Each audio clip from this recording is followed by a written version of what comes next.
Welcome back to Tuesday Lunch Break. We are going to continue our adventure as we, last time I believe we were getting to being on a proper boat and discovered a horrible travesty about imps and dwarves. And Gobbo's swimming through his favorite, Scrooge McDuck dream. Ew.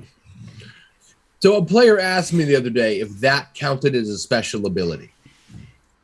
Because abilities in something like D&D are inherent to the character, right? Like I could take a rogue and strip them completely naked and take all of their stuff, and they would still be, better at stealth and their lockpicks and all that. So then abilities are inherent to the character. Scrooge McDuck can swim through gold coins like it's water. Normal people, I think we all agree that normal people can't do that. I think if we jump, we die. Right, we hit the top of the gold and break our faces at the very least. So is that like a special skill? You know what? And if that's true, is the Scrooge a class? I think it's either a special skill or there's an enchantment on the pool which turns the coins swimmable. For everybody or just for him? For everybody. Just no one else gets to go in there.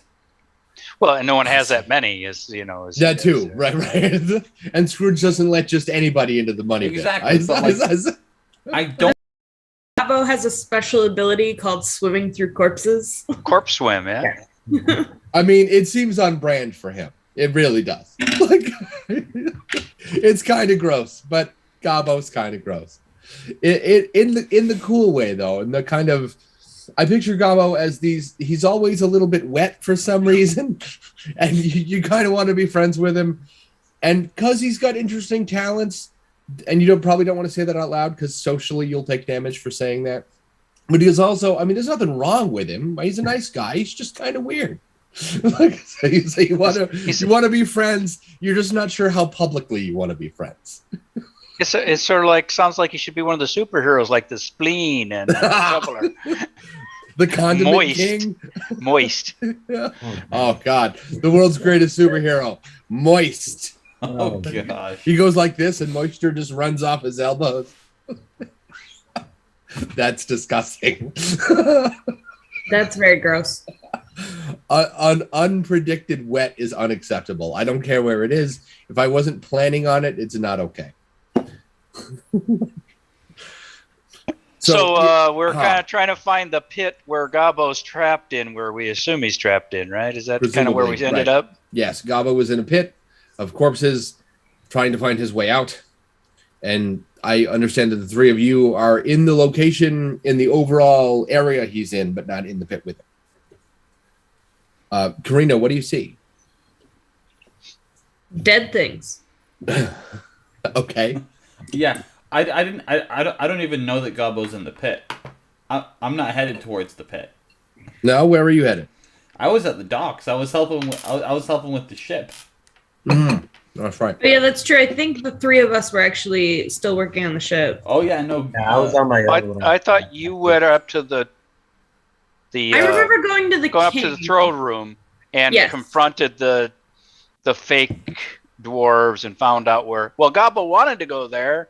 I was working on the ship, supervising it with the metal plating, right? And Cat was doing cat things around the same place. Well, never explain cat stuff. Yeah, right. The cat was busy being a cat. And then I think I came back and told you all what the king had told me. What, the fake kings? Or the fake kings or the real king? The real king that's dying of the corpse rot. Which Gobbo helped cure partly or all the way, or put him on the road to recovery. Right. He'll recover on his own. He'll just need time. But currently he has no actual flesh and blood subjects to rule over. Because they're all robots. And then Gobbo was in the pit and some of them said, "Help me." Right. Right. Yeah. Gobbo, how do you feel about a voice in this pit of what appears to be just dead people? Did I mention the pit is moving? The entire pit or just like a little bit of it? So the whole thing's to be... slowly like moving its way down. You don't really notice that until you get further down in, but it's definitely sinking slowly, like it's in quicksand or something. Like That's not all the bodies. It's like the room we're in. Oh no, yeah, no, the bodies within. So at one point you swim, and you see the wall. The level of bodies is getting lower, but the wall itself is not moving. So like meat through a giant grinder, it's slowly going basically, down. Right? Yeah, exactly. You don't hear any kind of grinder noises, right? But yeah, you're definitely something is sifting them or moving them or something. Eating them. Yeah, maybe. Ew. Entirely possible. Yeah. All right. And you hear a help me as one of the you watch one of the hands on a nearby corpse sort of reach out and. I'll do my best to do emergency aid on the one saying "help me," so I can try to get. Okay. Roll for it. I got a 4. You bet. So you kind of swim because we've established you can just magically swim through corpses like it's no big thing. That's disgusting. You move over onto the still living creature, which turns out to be a goblin. He's a little bit longer than he ought to be, and I don't mean like he's been stretched out. I just mean the genetics were good to him as far as height.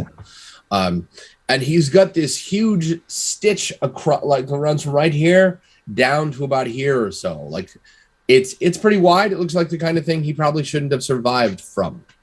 And you look him over and you patch him up. It's infected, but he's just really exhausted. He's not dying. Okay.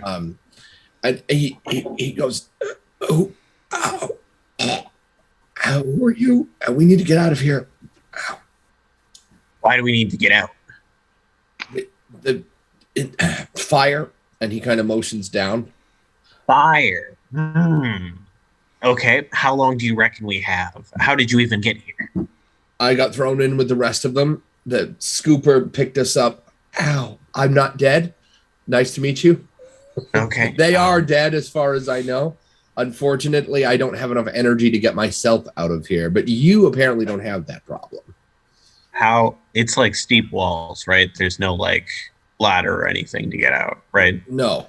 And he goes, I have here, and he reaches into what looks like is stained with what is probably bodily fluids of some kind and some blood.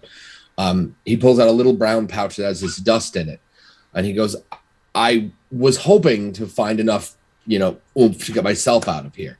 And it looks like little, like, how do I describe this? You know what sugar stalks look like before you grind them up? I think. I do. They look kind of crystalline and almost hairy sometimes. He has a bag of that, what looks like white filaments about yay long. And he goes, put your finger, he describes to you that you can climb with them. Shove your fingers in it. Gecko style. Right, exactly. He would have done it himself. He just doesn't have the energy to get to the wall. And he hands the pouch to you, and it is not lost on you because Gobbo is pretty intelligent. But he has handed you the means to escape, and there's nothing making you take him with you. How much time do I have, do you think, before, or can I get an estimate for how much time before it reaches the point where we would die? Do you want to swim down and see if you can't find this fire he mentioned? Yeah. Okay, sure. When he says the thing, maybe you're expecting a furnace. I don't know. But when you get to the bottom of the pit has like two metal flaps in it that sort of eventually give way when they get heavy enough. Okay. And underneath that is a good 20-foot drop onto what looks like a giant open fire. You're essentially inside of a Bunsen burner with a broken bottom. Okay. How deep is it before we hit the bottom? You've got, if you like to swim up and then go back out and then come back down to get him or whatever, you've probably got 10 minutes. 10 minutes. Okay. I'm going to see how many bodies I can stitch together into a centipede in 10 minutes. Or I guess 9 minutes. Nope, that's disgusting. Nope. And then I'm going to take the stuff I got and put it all over its hands so it can crawl up things. Oh, gross. So he just stacks a torso on top of a torso on top of a torso. Not the human centipede like the movie. Just a bunch of torsos. Hands are much more useful and sturdier. This should come with some. This episode should come with some sort of advisory warning. This is great. I cannot believe I'm going to say this, and I really ought to because this is something I do for a living. So players say ugly things all the time. Roll to see how well the human centipede comes out. Yep. More like a all right. 5 centipede. I mean, is that really the hang up here? Like. Yes, it is. So, do you carry like stitching thread? Of course you do. Why wouldn't you? What kind of But question is that? of course you do, right? And you just, and the whole time, this goblin's eyes get bigger and bigger. In the beginning, he's like, "I don't understand. What are you doing?" And then you start moving bodies that aren't him, right? And he goes, "Okay, I get it. You're gonna like jump and gain some extra height." And then you pull out the thread and the eyes get big and he's like, what the fuck? Like, and you stitch this whole thing together. And you bring this thing to life after that? Yeah, I was going to have Bolt help me with his lightning breath. I figured it could help give life to larger creations like this. Fantastic. You bet.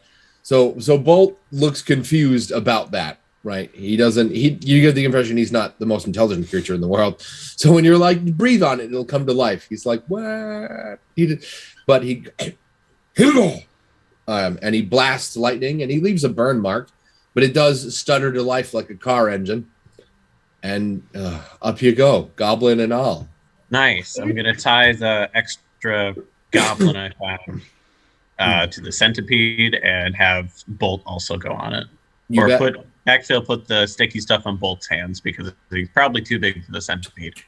You bet. When you get up top, the container you're in has a lid on it. Metal, but you can see kind of the edge of a ring of light on the very edge. It's not bolted shut or anything. It's just heavy. Is Bolt strong enough to move something like that, you think? He should be. He's like a Goliath or something. Yeah, he's real strong.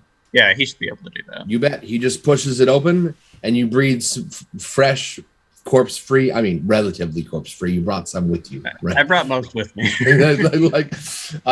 But it still smells fresher than it did before. You've gone from sewer, graveyard to soiled underpants, which I guess is better. Okay, I guess.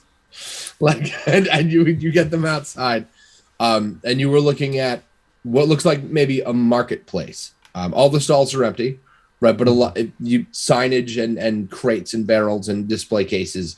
You're in an outdoor marketplace. Big fountain in the middle. 2 bounty boards on the outside, like on either side of it, framed in with what looked like maybe quests or something. You'd have to get closer. I'm gonna look for something to disinfect the goblin's wounds. You bet. You find a display stand that has various medical stuff, alcohol, gauze, that sort of thing. You clean him up. And he goes, where are we? I don't know. I'm newer here than you are, probably. I've been in here for a couple hours. In that time, I've healed the king and dropped into a furnace where I met you and made that thing. It's been an eventful time. Wait, whoa, slow down. Which king? What king? There's some dwarf king. He was dying of corpse rot, and then me having an affinity for corpses, it healed his corpse rot. But then I tried to teach the dwarves how to make the plant to heal them from corpse rot, but then they were very stupid, and then they put me in a furnace. Whoa, okay, all right. That means I'm very, very, very far away from where I need to be. Holy crap, far away. That's not what I wanted to hear. I am eternally grateful. I can never pay you for saving my life from a slow and then what I assume to be very briefly but very painful death. Is there anything I can do for you? Some way I can begin to repay you? Money, Tell food. Me why you're here and how you got here. I need to know that part. The lifter got me. The lifter. So as you probably know, war happens. The lifter is a large mechanical Goliath creature. It's one of the only things most of the nations have agreed on, that leaving bodies all over the place is bad. Somebody needs to clean those up, because they attract animals and they ruin the plants and their corpses. It's bad. But nobody wants to be the guy who sends out his people to clean those up. Yeah, all right, there's the whole honor the dead thing, but you can do that without picking them up. You can just like make a shrine or whatever. So most nations have contributed components to a large machine that comes through, scoops them up in large quantities, and then brings them to places like what we just escaped from to incinerate them safely. It also means that if you died from something like a disease, it doesn't spread.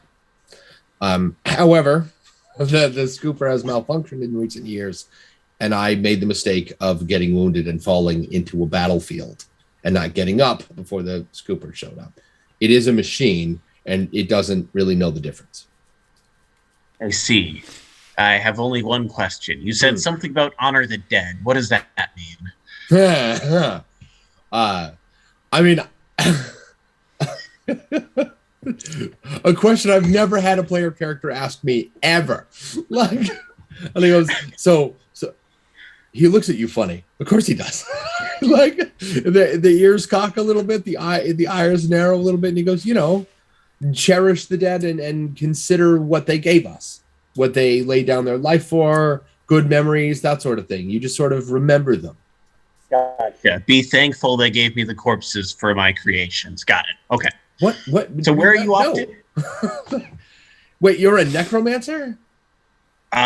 Stitcher, necromancer. There's a lot of words you can call me. Okay. All right. Oh, that's fantastic. That means that you don't have any quandaries about animating the dead. Fantastic. And he looks at the centipede and goes, between you and me, I thought that was going to be like a Desperate Times thing. But if that's something you do all the time. That's what I came there to do. I see. Excellent. And his eyes get this big. And he goes, I got a story for you. Are you by yourself? Usually, I mean, don't get me wrong, but you don't look. Companions that I got separated from. They're probably in this town, unless the incinerator brought us to the other side of the earth for some reason. But hopefully, we're still near them.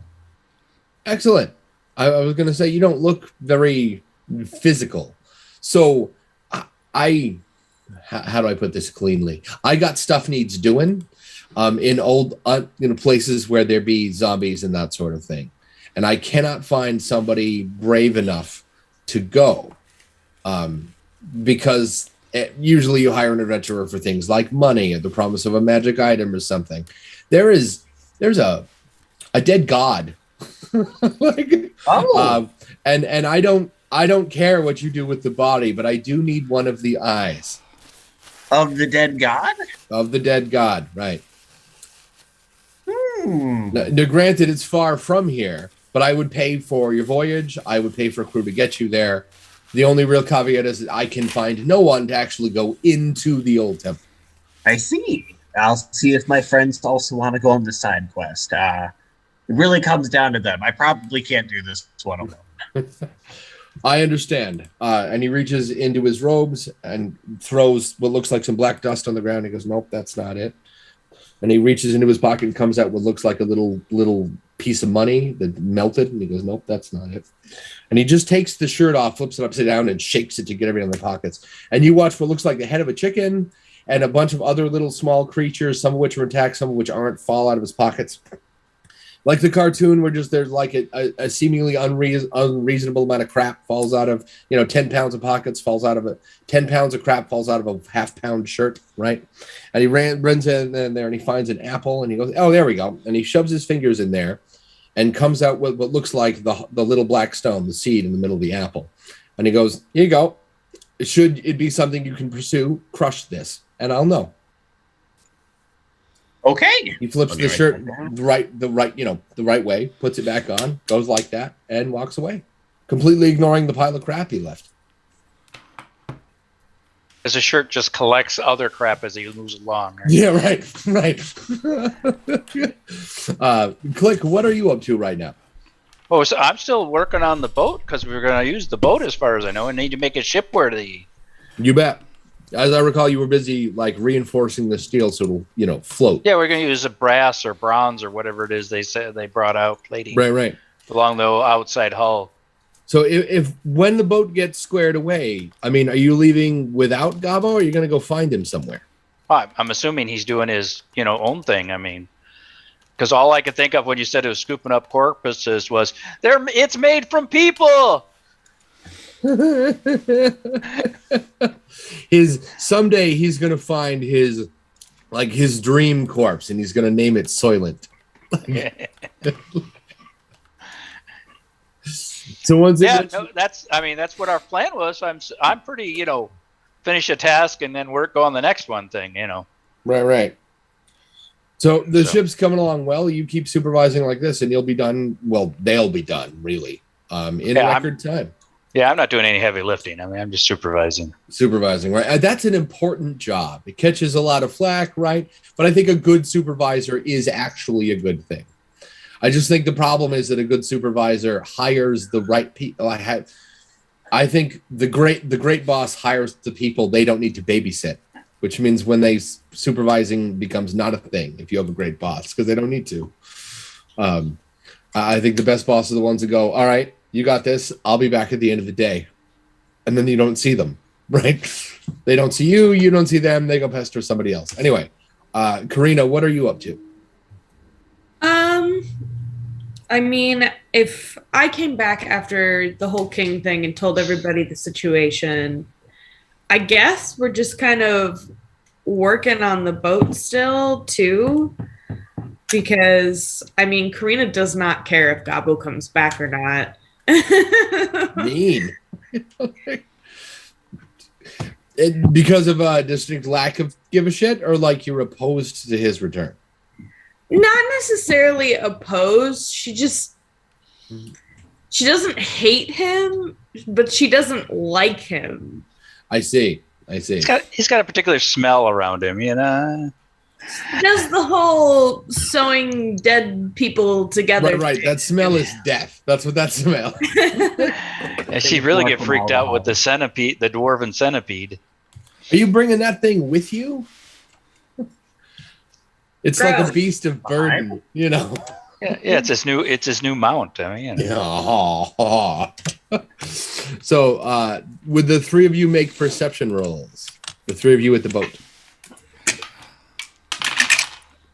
I rolled a 6. Same. I got a 1. You got a 1. I rolled both of those, but I'm good at perception. Nice. So the three of you, although Karina a little bit slower, the three of you notice that coming this way down the path, so there's a road that two roads that lead out of town. Coming down the path into town is a collection of what look like, I'm going to say soldiers, and they're on horseback and they have big weapons, but they look more like priests than anything else. Big poofy brown robes. They look, actually I'm picturing very much like Friar Tuck, just the ring of hair, right? They look a little roly-poly. But they all have large sticks on their back that end in spears, like battle stabs. There's probably 6 of them. And they are dwarves? They look like people, like humans.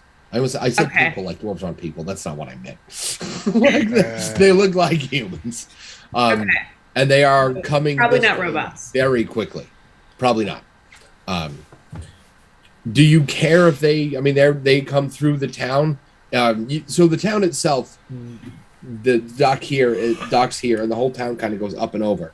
And they're coming around this way, which means they are riding just past many houses. And what dwarves are out there are ignoring them. And they seem to be ignoring them in return. Are they headed towards us or just past us? It looks like they're headed towards you, or at least towards the dock. There's really nothing else on this part of town. I'm prepared for trouble, but I don't really care what they're doing. Okay. Yeah, where are you currently? Physically, where are you? Are you on the boat? Oh yeah, I'm on the boat. Okay, sounds good. These well-armed religious people appear, and they are riding on what look to be overgrown donkeys. I have no idea why they chose large donkeys instead of normal-sized horses, but whatever. Or just mules. Or mules, right.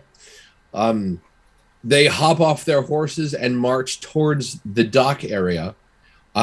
They probably see Karina or Click first. Who do you think they see first? Who's closest to the edge of the boat? I feel like probably Karina, because Click's actually probably working on the boat. Yeah, I'm working around the boat. Karina's probably just standing guard. It's not like your group is made of particularly conspicuous people. One of you is a big scary warrior woman. One of you is a tall, slender bug that we've established is not a particularly common race.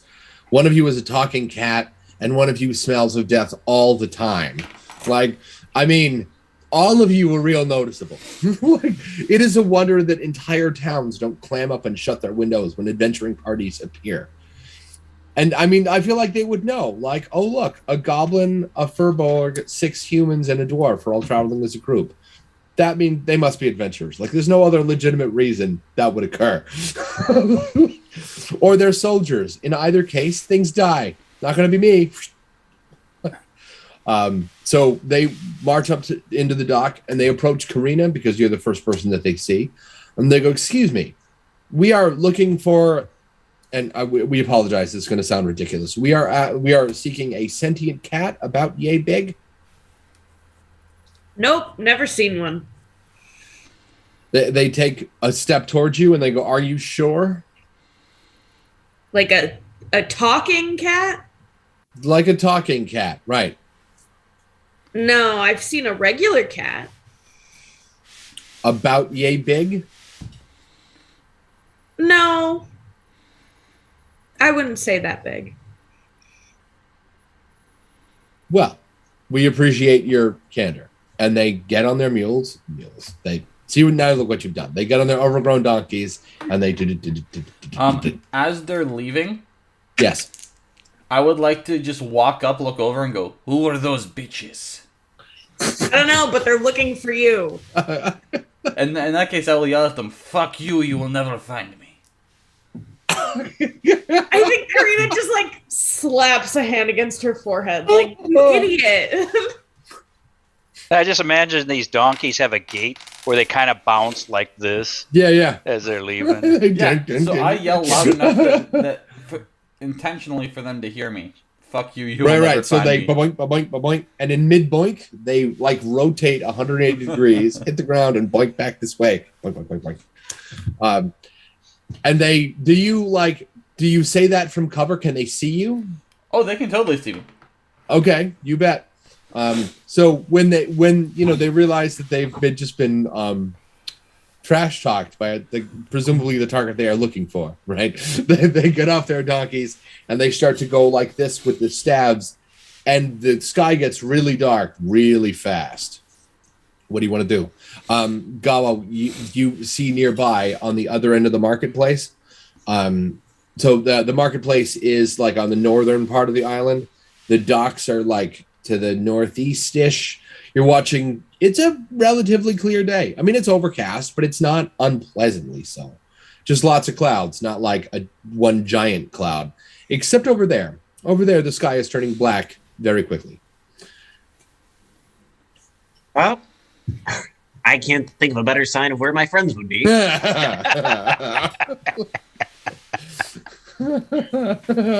then Gobbo heads that way on top of his centipede with Bolt following. Does your... I know I'm going to regret this. Does your centipede thing have a name? It's Silver, isn't it? It's coming up with one. Hi-ho, zombie Silver, away. So these monks bring... all the clouds cluster and they turn black as midnight. What do you want to do? What's the plan? I walk up to one and say, "You're interfering in my construction project." And I go, yoink, the staff out of his hands. You just yoink a staff? I mean, roll for it if you want to, but I'm willing to say they are so surprised that you had the audacity to do that they recover poorly, if at all. I rolled a 5, so just on a regular, just yoink kind of thing. And yeah, you bet. then I wander away, like now that it's, and I just turn my back on him, go back to what I was doing. Do you take the staff with you? Oh yeah. Because they were interfering with my construction project by. So I rolled 2d6s, disadvantage. They got a 3. I mean, you yank the staff and you just walk away with it. It's not much. It doesn't weigh very much. You get the distinct impression that it's hollow. There's something in it though. When you walk, it kind of there's dust or particulates in it. It makes noise. It was like one of those big staffs that has like a ball like tied to the end with a little cord. Okay. Like a sling staff. In that way. Right. Yeah. And when you walk away with that, the like that monk just stands there like. Takes him like a good 3 seconds to add up what the hell just happened. Like, the other monks don't break their charge at all. Like they don't stop doing what they're doing.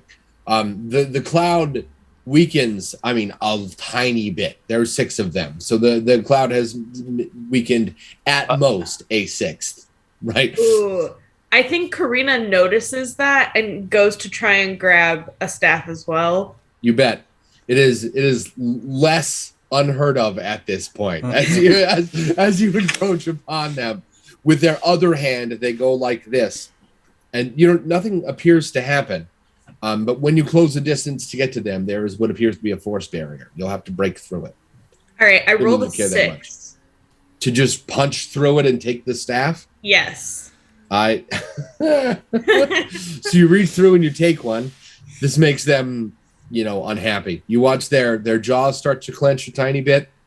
Taika, what's the plan? Well, you see, everyone's going for these staffs. And that would be smart. But do they look like they have a guy in charge?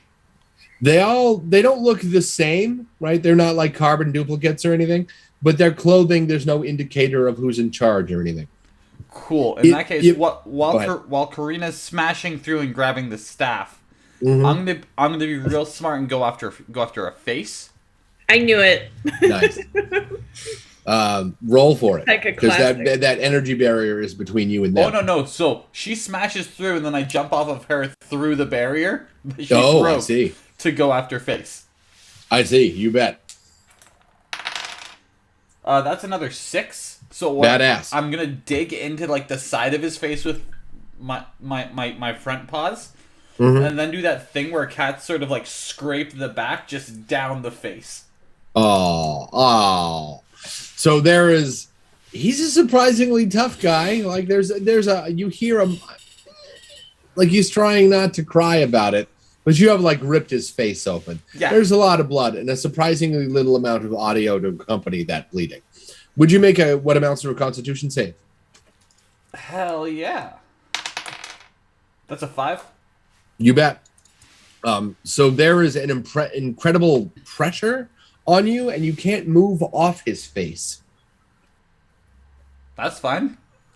The monks turn, get on their donkeys, and walk away with you stuck on one of their faces. I'm continuing to scrape his face off. I would like to try and grab Taika off of the face. Go for it. That's another 6. No kidding. You reach in there, you grab him. He feels much heavier than he's supposed to. And you grab him and you pull him off the face. I take an eyeball with me.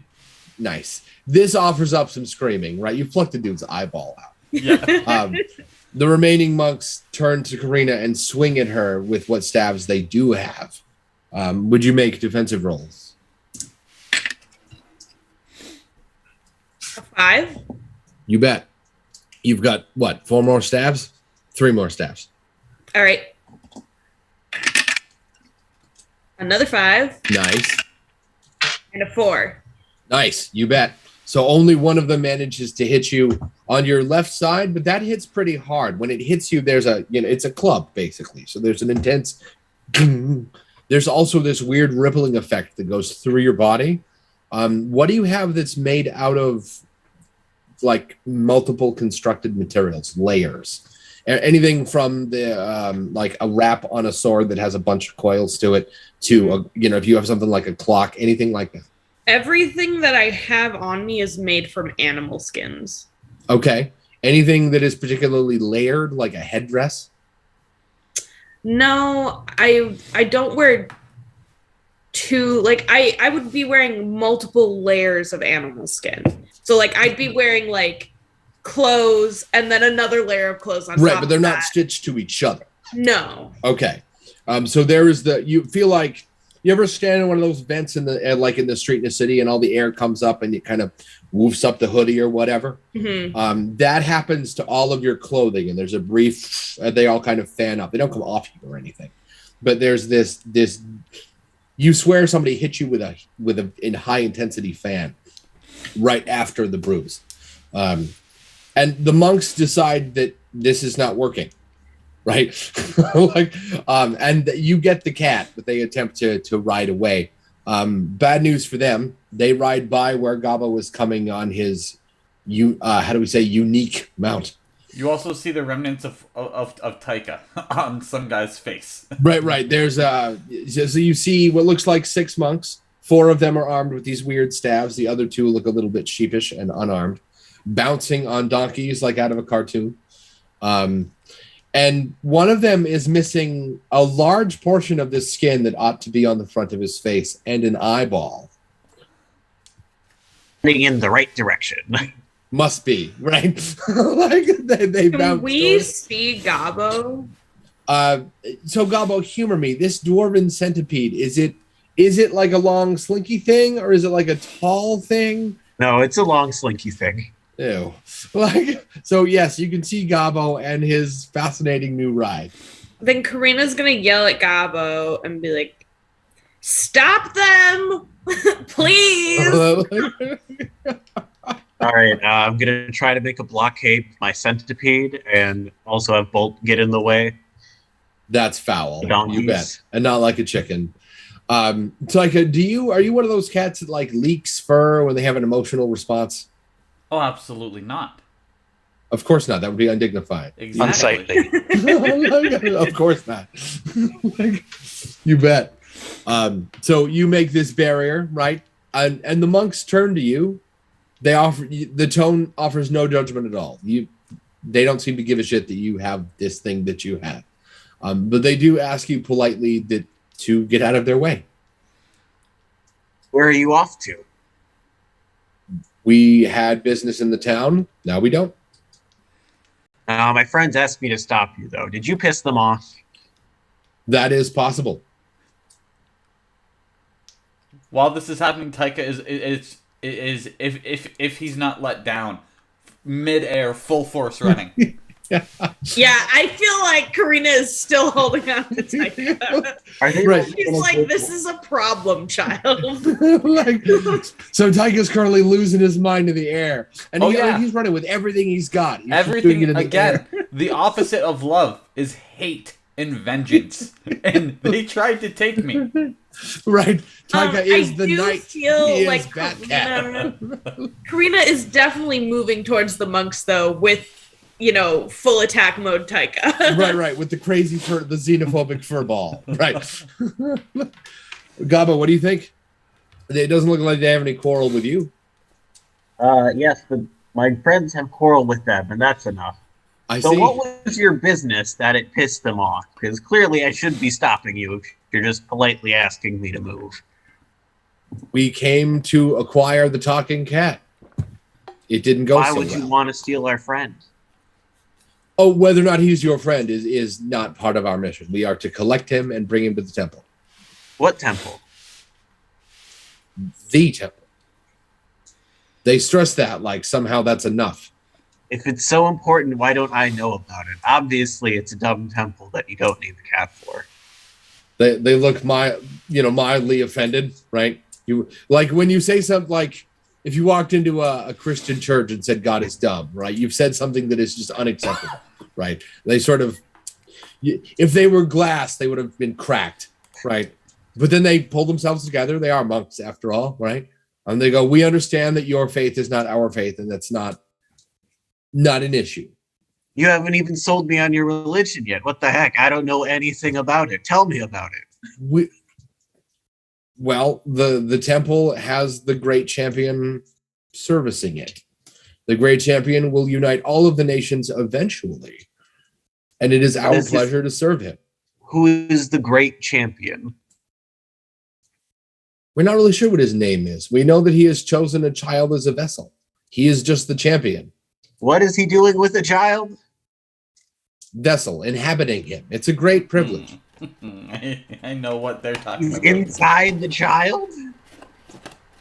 And you're he said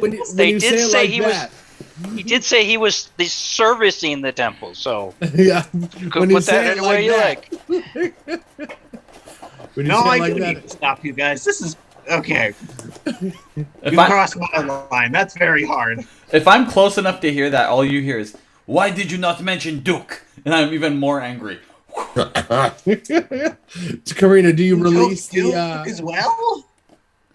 What? No, the is that the child's name? It doesn't matter now. Now he is the vessel of the champion.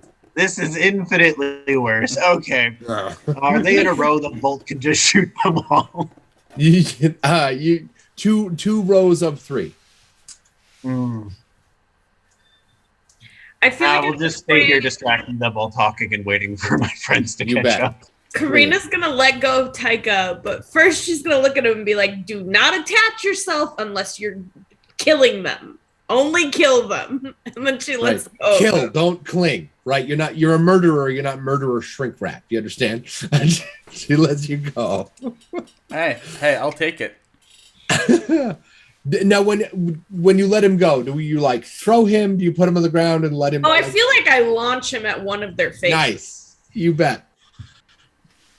It's a classic move, you know. Yeah, right. Like the fastball special, but with a xenophobic cat. Yeah. So like Wolverine's like this far away from an angry cat. Yeah. So I cannot believe. Of course, I can believe I'm going to say this. Roll to attack. They are behind you, and you are behind them, and they've been so focused on talking with Gobbo. Make that roll an advantage, even if you otherwise wouldn't. I got a 5. You bet. You fly through the air, and what? I'm also not going for faces. You're I'm not going for throats.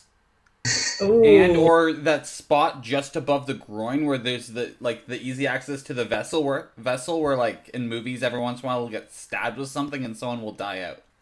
Nice. You bet. This episode's going to need so many warnings. Yeah, right. So you fly through the air and you stab right into somebody's neck. Are we biting or stabbing? Ripping. Yes, but with what? Teeth or claws? You know what? Claws.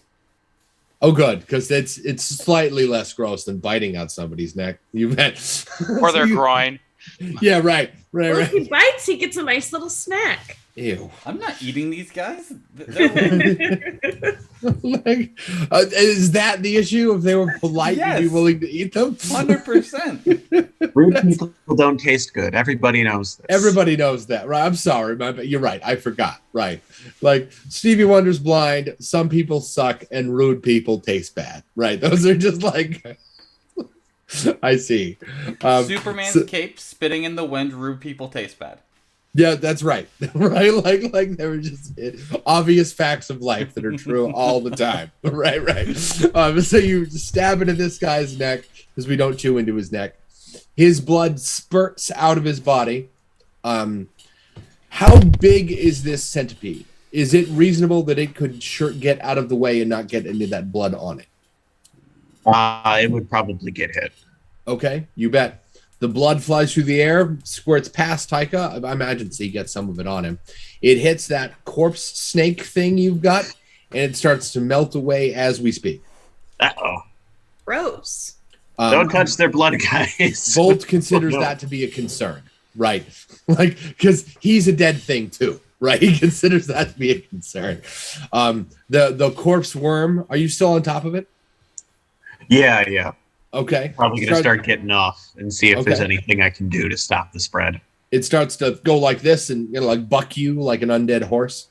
Is it like acid melting through or like contagion spreading through it? It's both. It is definitely burning through it, but it's rippling out horizontally across the creature. Okay, I'm going to see if I can try and take out my bone saw and cut off the contaminated part before it spreads too far.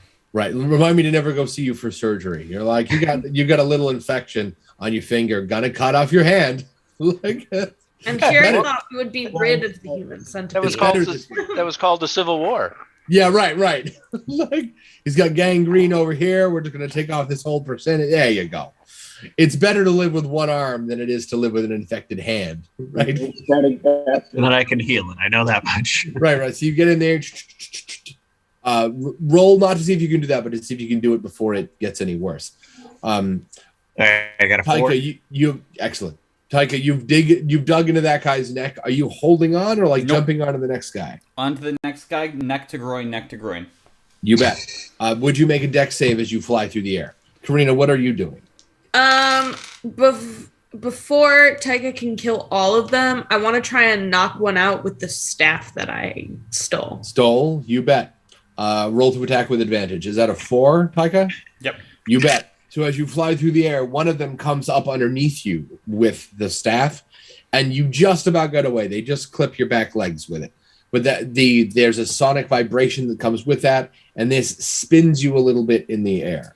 So you've got a choice. You can stick the landing on the ground, or you can go for a part of a body instead. Oh, I'm going to totally activate my spiritual rage and turn into like a buzzsaw of vengeful faith. I don't even know why I asked. Going all Tasmanian devil on him. Oh, right. I'm going to buzzsaw of vengeful faith right through someone's pelvis bone. Do you actually turn into a buzzsaw blade? Damn near. Okay. So he just becomes like this whirling dervish of cat hatred and claw and tooth, and there's that wailing hiss that a cat makes when they're really, really mad, and you buzz right through that guy's legs. Oh yeah. Well, like I rolled for it. Oh yeah? What'd you get? Like I said, you buzz right through that guy's legs. You go right through them. He slumps under the ground like the Black Knight from that one movie. He does not offer up a classic quote, though. I do not have a single hair on my body that is not up. I am looking like a predator, and I'm looking at the rest of them with anger. Right. I got Go ahead, a Karina. 5 on knocking one of them out. He's asleep. You can hear the vibrations ripple through his skull as he slumps onto the floor. I'm going to immediately tie him up and move him out of the way of Taika's rage. I see. Taika is on the ground. All of his hairs are spiky, but he also just went through a dude like right below the kneecaps, who kind of slumped to the ground after that. Still alive, by the way, at least for the next couple of seconds before he finishes bleeding to death. Which means you are absolutely covered in blood. Yep. Like you look like somebody took you by the collar and dunked you in a bath of this stuff. Yep. Right? Like you are. Oh, you're disgusting. Like you're all disgusting, except Click, who is just. I mean, unless you find Bugs gross, in which case I guess he's also disgusting. Speaking of Click, what are you doing? Back to work. I'm gonna take that staff and mount it on the very highest point of the ship. So it blows in the breeze. The little thing blows in the breeze. I love how dependable you are. He's like, yeah, it's 6 monks with weird sticks. They got it. I'm like, this is what I was doing. Yeah. No one yelled for help, and Gobbo's still standing. So So, I love how that's the measures. Like, is Gobbo okay? Yeah, I mean, physically, he's probably the weakest of you. So if he's fine, it can't be that bad. Right. So Gobbo is busy cutting off a partition of this undead corpse worm thing, and that part, the part you cut off, boils down to nothing, like not even slime. But the rest of it's fine. There's a chunk missing, but I mean it's dead. Benefits of having dead friends: you can just remove portions of them, and they don't care. I'm starting to see Gobbo's point of view on this. Try and scurry away Bolt and what remains of my centipede. Okay. Because clearly they should not be here. Right. Bolt has decided that while it is dangerous and he's aware of that, he also feels a kinship with this corpse worm that you've made, perhaps because they're the same kind of thing. Mm-hmm. And he mentions to you that he came to life. Perhaps that thing will too, and it deserves to not be under attack. And he charges one of those monks. That thing where you go low and you just come like this. No! Come back and take him far away. I'll heal him later. You just get out of here. So he hears you, right? He turns while he's charging. It's too late for him to stop. He's too big, right? Yep. But he's going to run into one of these monks. Roll for him at disadvantage because he's thrown off his initiative to talk to you. We got 2 2s. No kidding. You bet. So the good news is he does hit the monk and doesn't screw it all up. The bad news is he goes much lower than he meant to. So he digs the ground with his face, but the back of his head hits the monk's feet. So the monk flies up through the air I was going to say like a pog, but no one's going to get that reference. Like a flipping frisbee, I guess. I get a pog, a cardboard disc from back in the day, but people thought were going to be worth money, and I never understood that because it's literally a cardboard disc. But whatever. Beanie Babies are going up in value too. It's all worth much stuff. Totally, and he spirals through the air, Karina, what do you want to do? I mean, this has baseball written all over it. Am I near the one that's like spiraling through the air? Oh yeah. You have enough time to make just like a I will. You've got one big swing's worth of time. I will grab my sword from my back and go to like just like baseball.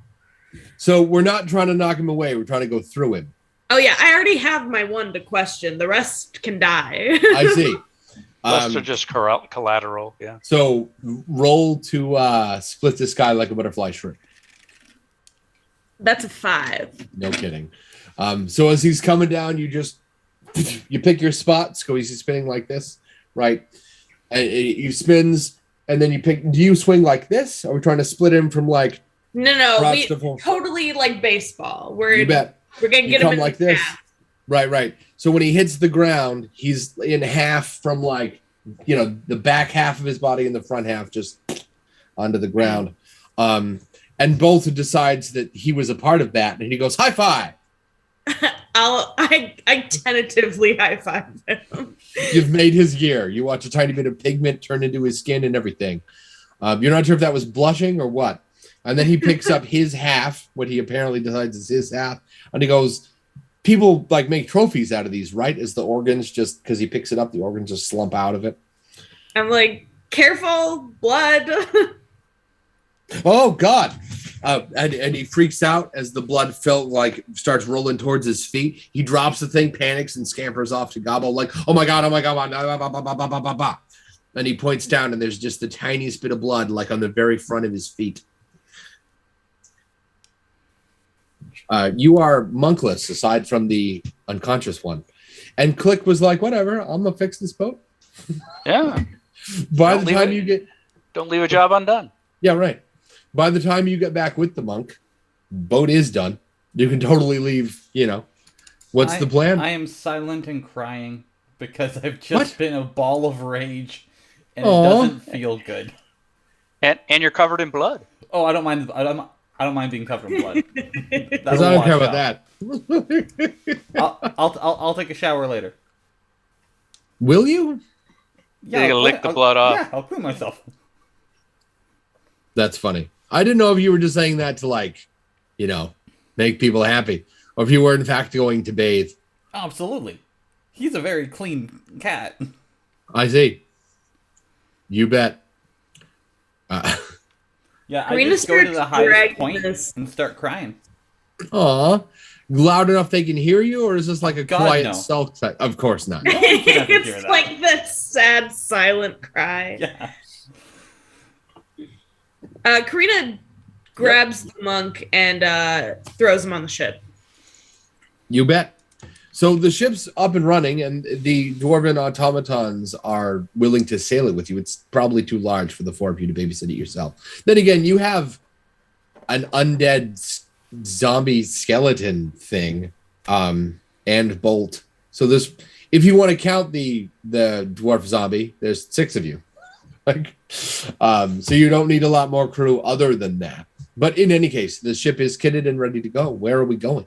Oh, before we go, Karina's going to tell Gobbo about what everyone else learned about the king and the dwarves, and tell him that he has to go teach the king how to use the flower and grow the flower, because the rest of them are going to be useless. Okay. Yeah, I should probably do that before we go. Otherwise, this place is going to fall to even worse degrees before we get back. And then they'll owe us. Yeah, that too. Also, when I made the centipede, I encountered a small goblin that was also in the incinerator that I saved. He gave me this seed, and if we crush this seed, he will come to us and aid us on a venture to go find the body of a dead god. And then we give him the eyeball, and then he pays for all the expenditures of us. And then we get whatever treasure we find, and yeah. So Gobbo breathed in some very impressive drugs while he was gone. Because that story sounds ridiculous. So that leaves you with one eyeball to use for yourself then. And whatever else you find in the crypt. It didn't sound like he gave a shit about that. And the rest of the body. Oh, yeah, and the rest of the body, yeah. He can get around with one eye, right? I could feel about that. I mean, gods are probably big, so you could probably put 4 or 5 other eyeballs in that one socket, right? Ooh, I didn't think of that. Like multifaceted, weird insect kind of eye, but instead it's just a bunch of human eyeballs. Yeah, I can make a compound eye. Amazing. This episode is going to need so many warnings you can't actually see us anymore. Like that is terrible. I meant to ask, do you edit this when we're done, or is this is live? Absolutely not. Fantastic. Right now we are only on playback because I did test streams, which worked fine. Okay, but now, I don't know what any of that means. But it means we're not live at the moment. Okay. Yes. I would love to hear about it later, though. So you're going to go see the king. You bet. You go see him. You walk him through it. He's feeling a lot better. Maybe it's the Dwarven constitution, but he's healing faster than you thought he was going to. He's sitting up in his throne room. Most of his color is returned. He speaks slowly and in a hushed tone. But beyond that, he looks all right. He just looks like he needs a nap, not like he's recovered from a vital disease. And he says that he thinks that he can undo the autonomous structure that has been done to his people. He thinks he can undo it. Okay. Once he finishes rejuvenating, Dwarven magic is old, and he says, I can call upon the land, I think, in order to just undo it and fix them and have my kingdom back. And I would not be in a position to even consider that had you not patched me up. So I owe you a debt I cannot repay. I have 2 ways I might try, though. The treasure vault is yours to take any one item you want from, or given that those treasures are incredibly old, if I was going to offer you something else, it would have to be of comparable or greater value. I would offer you my personal aid. Up to you. I guess I'll see the magic items first. But yeah, I should also teach you how to plant these flowers, because I doubt this is going to be the last time you get corpse rot. Okay. Absolutely. How long? Humor me. How long will this lesson take? Because I'm not 100% long. How familiar are you with gardening? I'm more than a basic botanist. Yeah. All right. Should be pretty easy. Goes through the basics of how to maintain the flower. Excellent. You bet. Cool. He gets up. He walks slowly over to the left side, goes of the chamber, goes through a couple of doorways, has you come with him. And there's this giant, the dwarves aren't subtle. There's this giant gold door with lots of gilded silver trim. And it looks like somebody's mouth that you're going to step into. The door part with the handle looks like a tongue that folds out. It's like 10 feet high. It's really unnecessary, right? And he turns the knob a quarter turn and kind of puts his body in front of it so you can't really see. And you hear a couple of knocks and bangs. And then he steps back and the door itself rolls towards you and becomes an actual golden tongue on the ground. And he steps inside, and you were looking at what looks like a giant treasure vault. There are hundreds of items in glass cases mounted to the wall. And there is what appears to be a giant, what looks like a dwarf, except it's a machine. And it's substantially taller than, picture one of the Centurions from Skyrim, except it's covered in extra blades. He says a phrase that sounds like a lot of gibberish, and it stops twitching. And he goes like this and puffs up his chest and goes, choose. Okay. Reminder. Listen to... Siri, go away. Is that a command you can give it? Go away. I forgot that it existed. I listened to a podcast that has a new episode coming out today, and in the trailer for it, they did a thing where they were like, Alexa, remind me, and then my Alexa picked up on it and actually made a reminder. That's really funny. The metaverse and all that. You bet. Million different treasures, pick one. Easy, right? So we can do the thing where you roll, or you can tell me what you're looking for, or I can send you a list of 100 items and you can just pick one. Probably see a list quick, yeah. You bet. You don't want to take a giant robot? We can't bring that on the boat. Why not? The boat will sink. Like Gobbo's seen the boat, it won't fit on the boat. It will physically fit on the boat, but he's right, it will sink after that. Well, the other guys thought it was going to sink just because I put metal on the outside. So. Click will find a way. You're right. I know it's in here. Come on. You gonna post a link in chat, or are you just gonna? Yeah, that's the plan. And I mean, if you all want to, I realize you're not there, right? But if you want to argue with him about what item he should choose, go for it. Yeah, feel free. I'm not even gonna look at the list. Okay. The golden thread of animation. The what now? The golden thread of animation. I don't think I know that one. Oh. It instantly brings zombies to life, and they're strong. Oh, that kind of animation. Yeah. I watch too many cartoons. There's actually that's where my mind went too. There's actually a animated thing where there's golden thread. It's sort of a fairy tale one where if you chop off someone's head, you could take this golden thread, sew it back on, and brings them back to life. Oh, cool. So kill them and then not have you could fulfill a curse by killing them and then bring them back to life, and no one's at a loss then. So in this book, you'll find a couple of loot tables. I think there's 3 of them. Okay. Pick one. Okay. Stay away from the cursed loot. See, you say that, but some of those are pretty great. Ah, damn it. Okay. It's how you use cursed loot. I mean, right. I had my D&D character collect missiles of shields of missile attraction for a long time. The DM didn't have any problem giving it to me until I lined the whole lower wall of my parapets with it. Nice. Missile protection, like protection from arrows. No, the missile attraction. You know how so when the arrows came up, they were attracted to the shields just below the shield wall. Ah, nice. So speaking of killing, of resurrection, raise one dead creature back to full HP. That was quick. So the one of resurrection is about this long, black, looks like it's made out of looks like it's made out of a burnt bone, and has a jewel a bright white jewel like a diamond carved into the shape of a misshapen skull on top of it. All right, it's not very big. Perfect. He wears it like a little brooch. Yeah, right. Like a cute little creepy necklace. You bet. You point. The automaton reaches up, grabs that, and brings it down to you like a mechanical librarian. Opens the glass box and hands it to you like a retailer. Right? They take out the little slide thing. I wish you a speedy recovery, and thank you for this.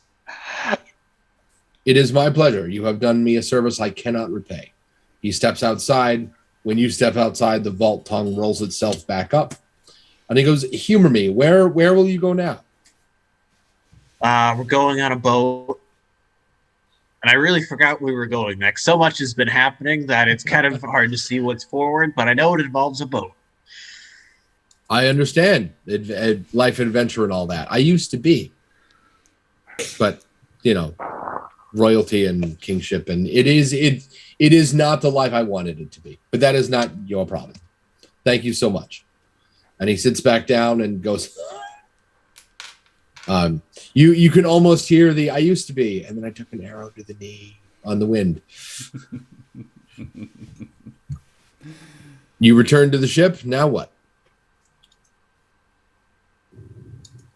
Provision it and get ready for launch. I'm gonna start. That's what I was doing. Monk. You're gonna start interrogating the monk. You bet. Yes. The monk has come to recently. You watch him swing his vision around. He's pulled himself together. He's aware of what's going on and has promptly got as comfortable as he can and has said nothing. Closed his eyes and just sat there. I'm going to hit him with the staff. You're going to hit him with the staff. You bet. Yep. You hit him with the staff. He looks uncomfortable. He winces. He says nothing. I'm going to have the centipede have its burnt face or whatever part of it's left of it, whatever the head would now be, get in front of its face. And then I'm going to ask him, what did you do to my poor baby? Why is he melted? Tell me. This is my baby, you creep. What did you do? He goes, why is your blood melting them? Our blood destroys the unclean. I see. Is your What is he, the Guardian? Did he give you this power, or do you just chug holy water? No, we are the island. The land we come from happens to do it to us. We're not sure how exactly. And he scowls at Karina and he goes, Are you going to kill me or what? What's the plan here? No, I'll probably torture you. How about we don't do that? You just kill me. Where is this temple you were telling me about? We want to go check the religion out for ourselves and see if we want to convert. Well, I mean, suit yourselves. It's at the northernmost point in the on the frozen wastes. It's humongous. The temple itself is practically the island. And you said the Guardian's there, right? Yes. In the top chamber. Always. Cool. Just direct us there. That's all we need you to do. Karina, is that in fact all you need him to do? I haven't decided yet. I see. While they are deciding, I rush in and headbutt him with my head and be like, "You will call him by his name, Duke. Do not spill his blood." So when you cram your face into his face and say that, he looks mostly unfazed. And to Karina, he says, "Are you bringing the talking cat to the temple if you go to the temple?" Yeah. I will be happy to direct you to it. Uh-oh. I'm probably going to kill your guardian, though. Is it Duke the Guardian? Wait. Yeah, we're going to get him out of Duke's body and then find a way to kill it. Okay. I agree. He laughs until he turns colors and then pulls himself together and he goes, I'm sorry. While he's laughing, I hit him with the stick again. I say, whack! Right. And I keep hitting him until he stops laughing. This takes a surprisingly large number of whacks. How about what we do is we take the Guardian and put him in this man. And then kill this man and the Guardian at the same time. That is disgusting. I mean, did everybody get the Zoom message? That's gross. What's that smell? Click. What are you making? Soap, because they said their blood cleans the unclean, so soap is good. Oh, see, I read soup. Soap. Oh, soap. Did I type it wrong? also read soup, and I was like, "You're gonna eat Oh, I it." did type soup. I meant soap. Oh. Yeah, I read that as soup. Nope. I mistyped it in my not paying attention.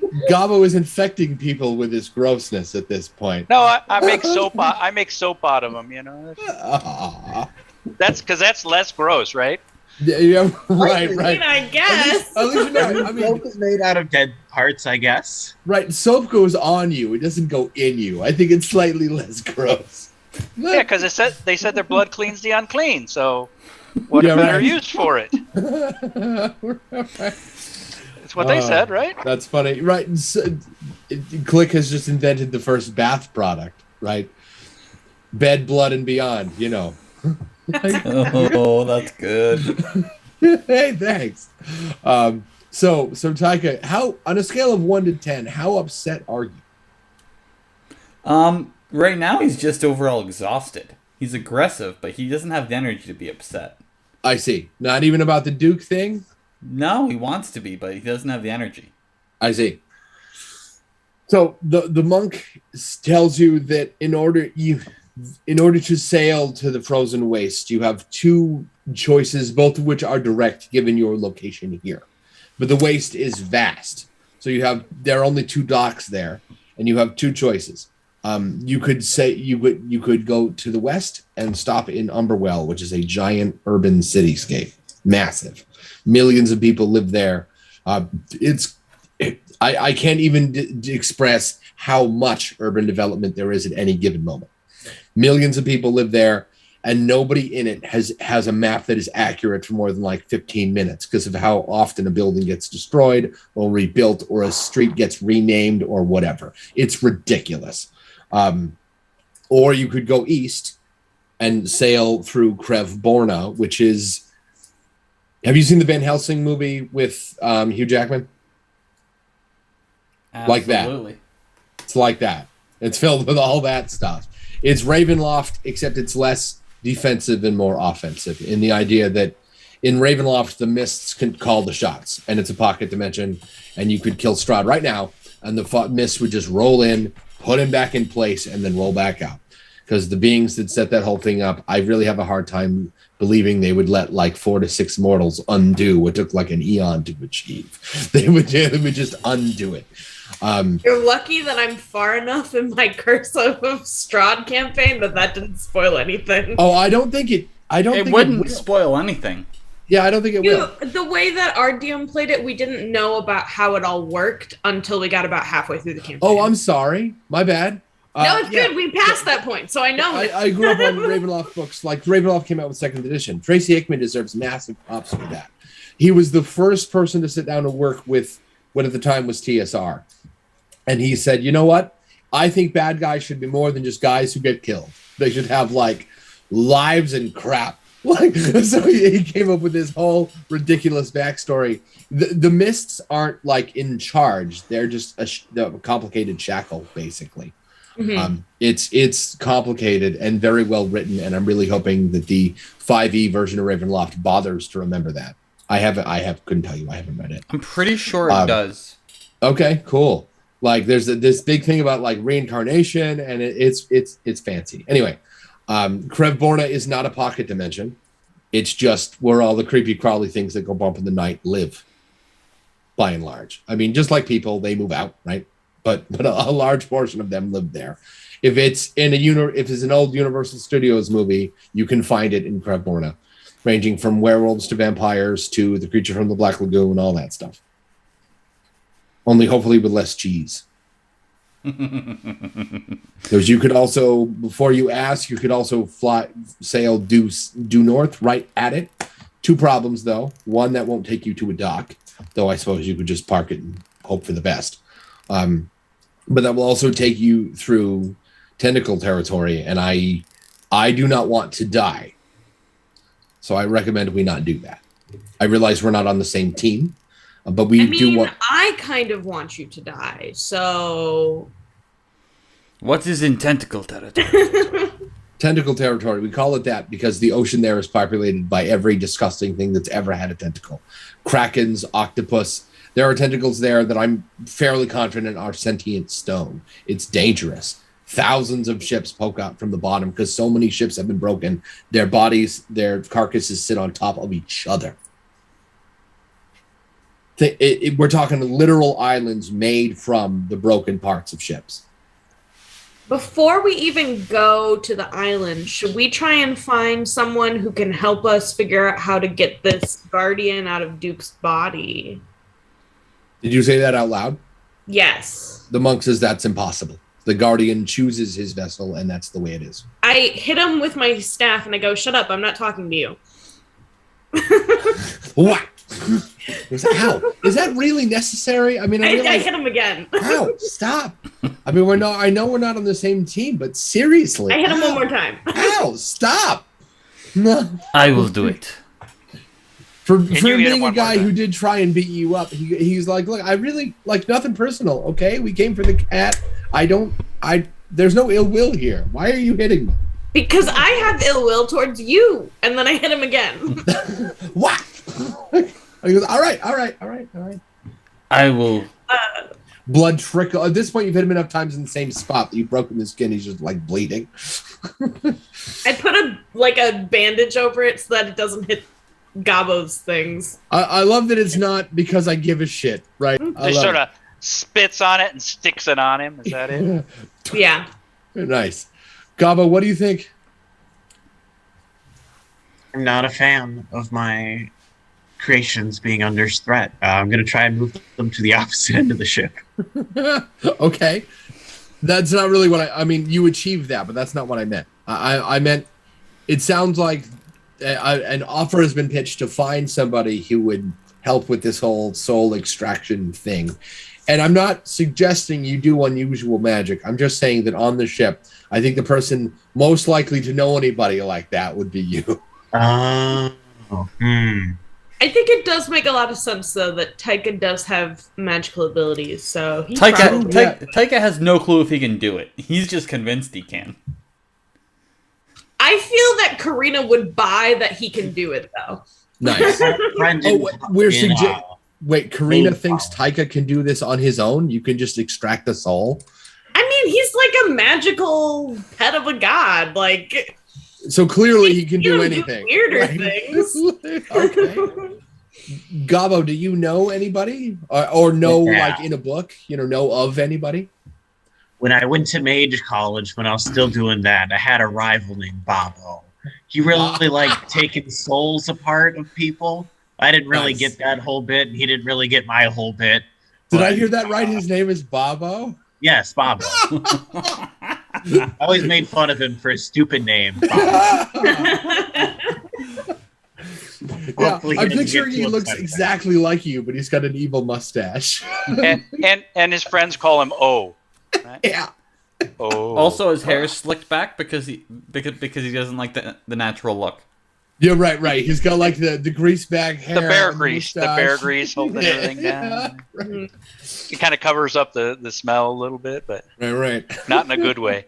He ties women to train tracks, right? He's that classic bad guy. Look what I've done. Will you save this woman or your mother? Yeah, right. Oh my god, I'm picturing like the cheesiest Dick Dastardly bad guy in the world. Like his handlebar mustache is so like extra waxy, and it's out so far you can see it from the back, like it pokes out the side. I'm getting Waluigi vibes. Yes. That's fantastic. He also gave me this card and said to contact him when he wants to fight again. Wait, you have like you have just call me when you want to hit each other? Yeah. That's fantastic. Now, when you say call, do we mean, are we establishing there are phones? You mean like a magical summoning thing? It's like a magic card. I think I can like punch it or something. And then it'll give me his location. Because you want to fight because you're going to hit each other because it's a punch card. That's brilliant. Yeah. I like that. I like to imagine that their fights are like not magical and it's just two weaklings like punching each other. Slapping you. He has his ghosts, and then I have my thing. And it doesn't really work out well because his ghosts can't really do much. But then I can't really touch his ghosts. We just kind of like look at each other and glare menacingly, right? And go, one of these days our things will do something for it. And then I'll prove that my thing's better than your thing. Right. But for now they don't do anything to each other. That's fantastic. So this punch card, does it take you to him? Is this a teleportation thing or just like an awareness thing? It just gives me his location. It lets him know where my location is. And then we try to like get closer to each other. Sounds good. You bet. So you activate the punch card by, I assume, punching it. Right? Yep. If it's comes out kind of like a wet sock, just it. I'm just thinking he's got a little punch thing on the edge, and when he reaches 10 punches, he gets one hit free. Nice. Beep, beep. Look, it's a clicker, right? So you activate your punch card, and you gain the awareness that he is in a tropical island to the west called Helt. All right. Yeah, we can both there. Hopefully he can help us out with this situation. You bet. It sounds like something he'd be very interested in. You're probably right. Are any of you familiar with Helt already? No? Not even the Bugman? Nobody? No, I mean I travel mostly just walk. Right. Remember, I don't swim or float very well. Yeah, right. I Is can this your swim, first time but on an a boat? ocean? I'm not doing. What, Karina? How far away is it? Like super far away from the place? Helt is weeks of sail from here. Weeks if nothing goes wrong. I don't think Karina's been there. Okay. Sounds good. So you're going to sail past various nations and through lots of contested territory to get there. Even if you went the long way around. It's just that far away. There's really no way to get there without problems of some kind. Do we have a map with Helt on it? Did I not send you a map of Oressia? I thought I did. No? I'll send you one. If I did, Helt's on it. Okay, cool. So if we have a map of Helt on it, Taika has never looked at a map in his life. Of course not, because real men don't ask for directions. So what he does is he asks where we are and asks where Helt is and draws a straight line. Nice. And says, that's the route we take. Nice. Because he's a master navigator. It's really not that hard. I don't see what all the fuss is about. You take point A and point B, you draw a line. The rest of the group just lets you think that. That is the way we're going. Click would normally travel like this to get up here.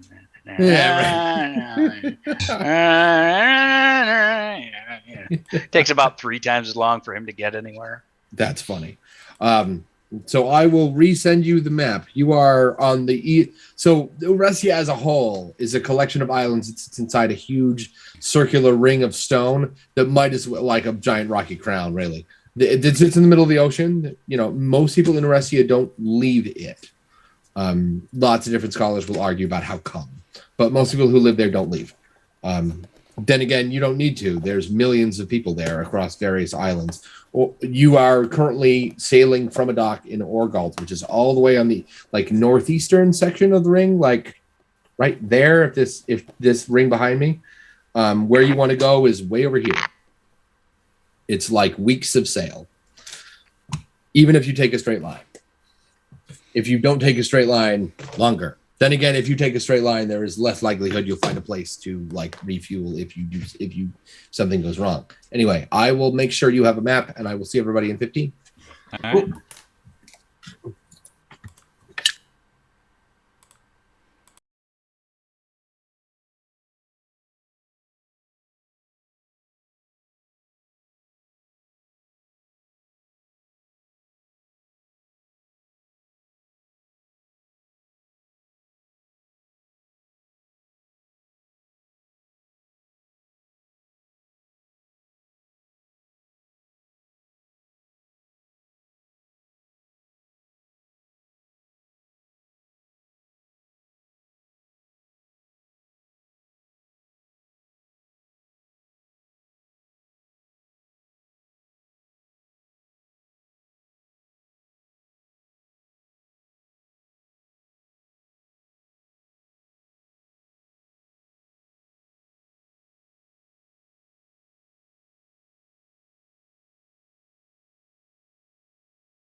Oh, so you're on this ship, and we're headed.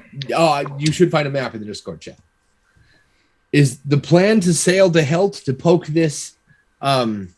Is he a frenemy, or are we talking straight up antagonist here? I think it would probably depend on who you asked. Yeah, Click doesn't really, he's traveling. That's all. We're going someplace. Gobbo, is this? What was it? Gobbo? Gobbo. Okay. How would you describe your relationship with him? Is he a straight up villain, or is this like a frenemy thing? It's more of a frenemy thing. Okay. So there is actually like a bromance. Yeah, right. Star-crossed bromance.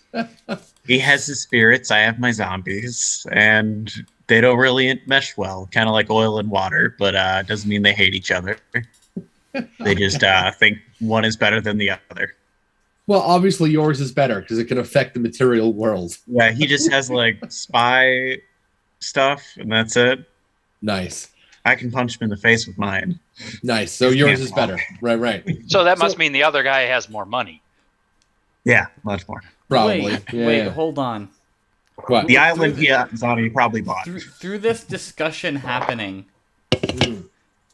Taika realizes he has time. He has time to exhaust himself. Mm-hmm. I'm just gonna try and send a spirit message to this guy. Is that something you can do? I don't know. I know. Define spirit message this, like. So I want spectral. No. So no. I want to to a spirit in the area be like, hey, can you go talk to this dude?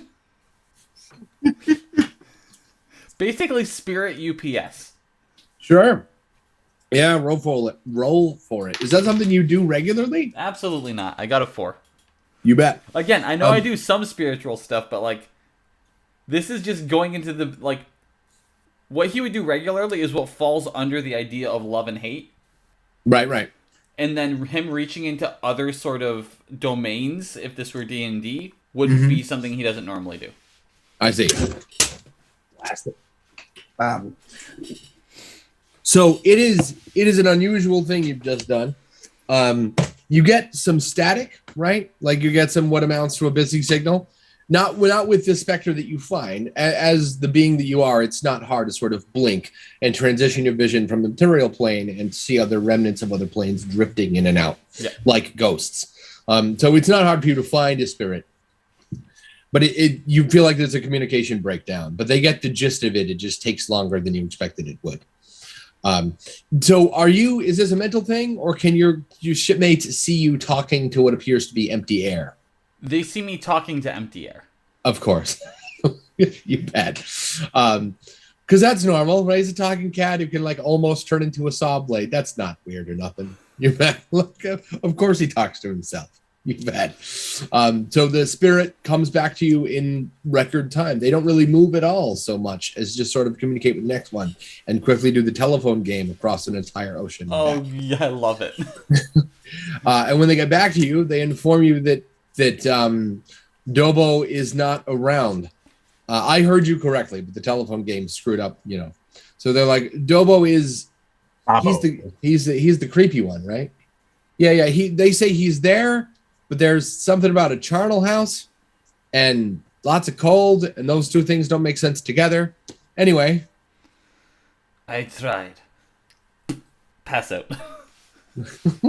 So the three of you watch him talk to empty air, somehow exhaust himself doing so, and then fall over. Oh, Click picks him up and throws him into a trunk and closes the lid. He'll be safe there. Nice. Did you lock it? No. Oh, But cats like boxes, so. Yeah, right. If he fits, he sits. Right. Yeah. Now, is this box too small for him? Is this a... No. Well, it's just, it's like I kind of have to tuck him in a little bit. I see. And the lid maybe doesn't close all the way. So it's a little too small. You bet. Yeah. It's the perfect size box. Who is sailing this thing? Who's at the captain's wheel? Somebody's got to do it if the ship's not going anywhere. She is. I guess so. That's what you get for opening your mouth. Right, she's the smart one. My vote's Gobbo. This was my vote too.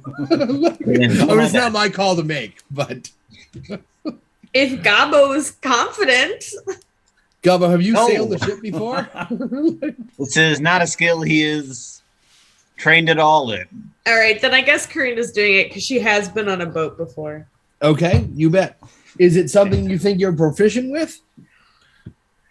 No, it's something she's decent at, but not like insanely good at. Go ahead. But a better level than just seeing someone do it. Right. You're right. So we wouldn't call this a disadvantage roll. This is like she probably was on a boat one time, and then the person who was like steering it was like, "Hey, let me show you how to do this." Okay. So if we're gonna sail to Helt in a reasonably straight line, I mean, there's an island to your west that's in the way, right? So you're gonna have to go around it either from your position to the west, which will take you around Andriel, which is your classic overgrown forest, primordial, filled with a million elves type thing. Okay. Ancient ruins that have never seen the sun, right? Or you could go east around Lok, which is a different dwarven settlement. Orgalt and Lok are, it's complicated, but basically it's a Hatfield and McCoy type thing. Lok also has a collection of smaller, usually uninhabited for long periods of time, islands. Like, I turned the map because you're here, right? You'd have to go up this way and around Yem, which is a giant... Go ahead. That would make more sense if you didn't have the background on. Oh, yes, it would. I'm sorry. That works better. There's a map right here. You're here at this island, right? So you can go this way around Anandriel, which is a giant primordial forest filled with elves, very Tolkien-esque. Or you can go this way around Lok, which is a different dwarven enterprise, and all of these little islands right here.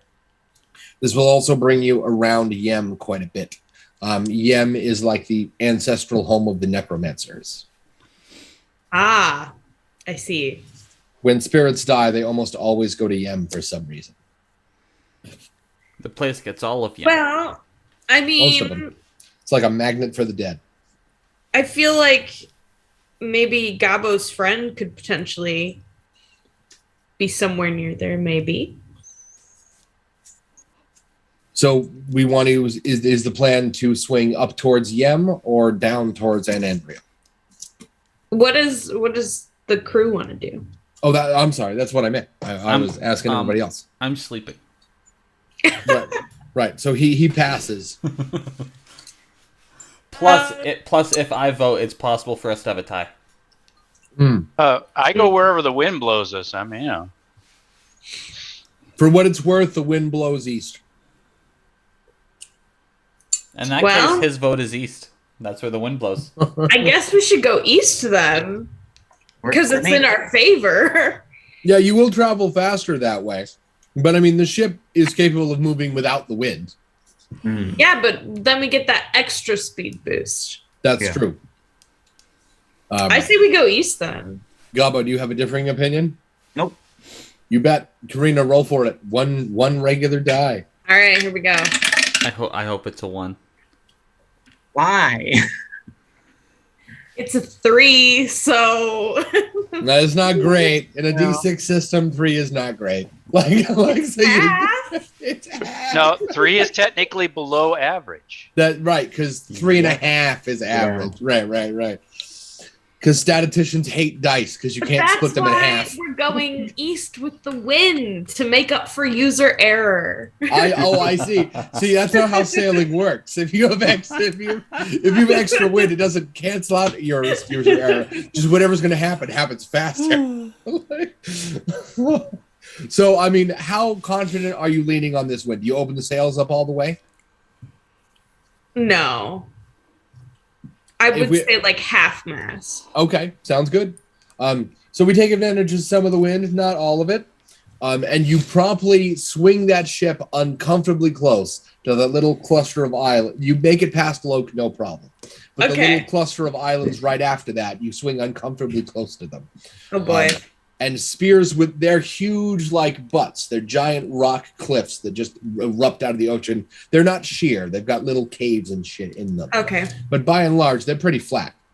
And as you get close, you watch spears with ropes fly out of them at incredible speed. They were probably not thrown. They were probably jettisoned out of something. And they pelt your ship.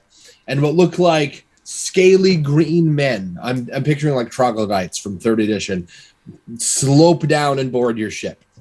In less time than it takes to say it, you have 12 reptilian invaders on your ship, with many more up there attempting to pull your ship closer to the bluff.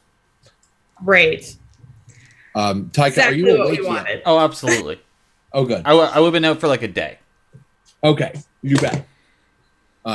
So right now it's late afternoon in the next day, so you're up and everything. The weather's not great. This might not have been Karina's fault. The fog here is pretty bad. The ocean hits the bluffs and turns up into mist, and since this keeps happening, it just eventually settles into ambient fog. So maybe it's not her fault. Maybe. Plausible deniability. Right. But you have what is nobody's fault but a problem is 12 reptilians with spears and lots of teeth stomping on the ship towards you like this. They do not look like they want to talk about it. Karina, what do you want to do? I want to try and cut the ropes that are pulling our ship in towards the all cliff. 6 of them? I want to cut as many as I can in one go. You bet. They are, so they're come down, while there are 6 of them, they've come down in 3 lumps of 2 each. So they're acting like well-maintained anchor points. This isn't 6 ropes spread out. It's 3 clusters of 2. Okay. So on your turn, you could definitely go for 1 and roll at advantage because it's like right there. Or you could try and get through that one and sprint through the one row of lizard men and get to 2 of them at disadvantage. I want to try and do that. You bet. All right, at disadvantage? You bet. Because you're going to have to football check your way through a line of lizard men. That is 2 5s. Badass. So Karina sees the lizard man, and by the time the spears even hit the deck, she's like, no. Right? Comes down, goes like that, cuts through the big one. What do you wield, a sword or an axe? A sword. You bet. I'm picturing like a big 2-handed claymore. You just yes. And then exactly. Elbow check your way through 3 of those lizard men. They bounce off of you, but you don't send them to the ground or anything. And you come up through the second cut of rope. Almost immediately, you watch more spears. The bad news is there's more spears. The good news is their aim is a little bit off because you've already been pulled a little bit closer to the cliff, and it looks like whatever they're shooting it from kind of has a minimum distance. Okay. Problem. Click. What do you want to do? You have lizard men, and also your ship's being moved. And at this point, it's definitely somebody else's fault. Well, I'm going to, pull out my spear and just sort of leap from the rigging and use, the spear as a stopping help, lizard body as to slow me down before I hit the deck. Nice. You're going to use a lizard body as an anchor? Yeah, you bet. Just like that. Yeah. Right. Geronimo. Right. Is leaping some, is that the kind of attack you make regularly? Yeah, I do all this acrobatic flipping. Right, because you're a spider bug. Right. Roll to attack. 4? Eh. Did you roll 2 dice or 1? I rolled 1. 6. Okay. You bet. So you come down and and the spear hits the head, and you hear a satisfying as it goes through the skull and the jaw and everything, and you slam onto the ground on top of this thing and just retrieve your spear. 1 down. And then whirl it around my head in a flourish. Right, because you're badass, right? Switching it through to all 4 hands. It looks really amazing. Huh? I bet it does. I can't juggle with 2 hands. I can't even imagine. Gobbo, what do you think? You're under attack? I'm going to check on the status of my zombies. Are they fighting them already, or are they just in a corner? So Bolt has pulled himself up already, and yeah, he's ready to crush one of these things. Remind me how tall he is? He's a Goliath, right? He's pretty big? Yeah, I thought he was like 8 feet or something. Yeah, right. So these things are like 5'2". He hulks over them. Apparently, in the time it has taken for you to make this trip so far, your worm creature has gained a certain degree of sentience. How many of those torsos have heads? Only the one at the front had the head remaining. Okay. That means it only has 1 voice. Okay. This blob of hands. Yeah. And like torso meat, Sentience? That's a curse. Yeah. So as it turns out, the dwarf brain in charge, the only brain you've left attached to this thing, is not a fighter. He was a farmer in life. he is not thrilled with his new state of affairs, and he is absolutely not going to help you fight these creatures. Absolutely not. That wasn't your purpose anyways. Fair enough. He's come to grips with his new understanding fairly quickly. He understands that now his job is to be somebody else's ride, and this is very demeaning. He doesn't. In contrast to Bolt, who's kind of loving it. He a lot of his earthly weaknesses he doesn't have anymore. You can take big chunks out of him. He doesn't need to eat. Your dwarf's not. Nope. I don't know if it's the quality of construction or what, but he's not taking this very well. So what do you want to do? Bolt's on the front line, and you watch him add up. He's trying to figure out how many he can grab at once with one hand. I'm gonna take out my bone saw and go help out Bolt. You're gonna come at one of these things with a saw? Yeah. Why does that not surprise me? He's probably gonna hold him, then I'm gonna just start cutting. Yeah, you bet. So Bolt's gonna swoop down and grab him, and you're gonna come in with it. So roll a combined attack with 3 dice. 3 dice. Okay. Get a third die. Yeah, I know. I said you'd only need 2, but then you started getting giant creepy pets. So the least efficient weapon in existence, a medical bone saw. Right. All right, 6, 4, and 1. See, you say that, but he rolled a 6, right? So Bolt grabs 2 of them, one with each hand, smashes them together like that, and then just holds them for you to trim up. Taika, what do you want to do? So I'm going to turn this thing into to like the Benny Hill show for a second. Okay. Because Taika's been on the open ocean, and he's been been like watching birds and fish. Right. I mean, he divine or not, he is a cat. Yeah, right? He's having a great time. These guys come on, and he just wants to play. So I'm not going to physically hit any of them. I'm going to get them to stab each other. Yeah. That thing where you're going to play with the cat and you end up kind of getting a scratch by accident. Right. So it's like the case where I'm going to position myself like on someone's like chest. They go to stab me, then I move. That's funny. So they're he going flattens out, and they get Right. Oh, right. Hey, watch where you're pointing that thing. It says you. That's a 6. Nice. You bet. So you get in there and you play the little prancy dashy game, and then you pick the right moment, and they glare at you, and you move, and they stab each other in the kneecap area, and they buckle underneath the pain. Let's see, everybody went right. Karina cut some stuff. Okay, you bet. Mm-hmm. So we've killed one of them.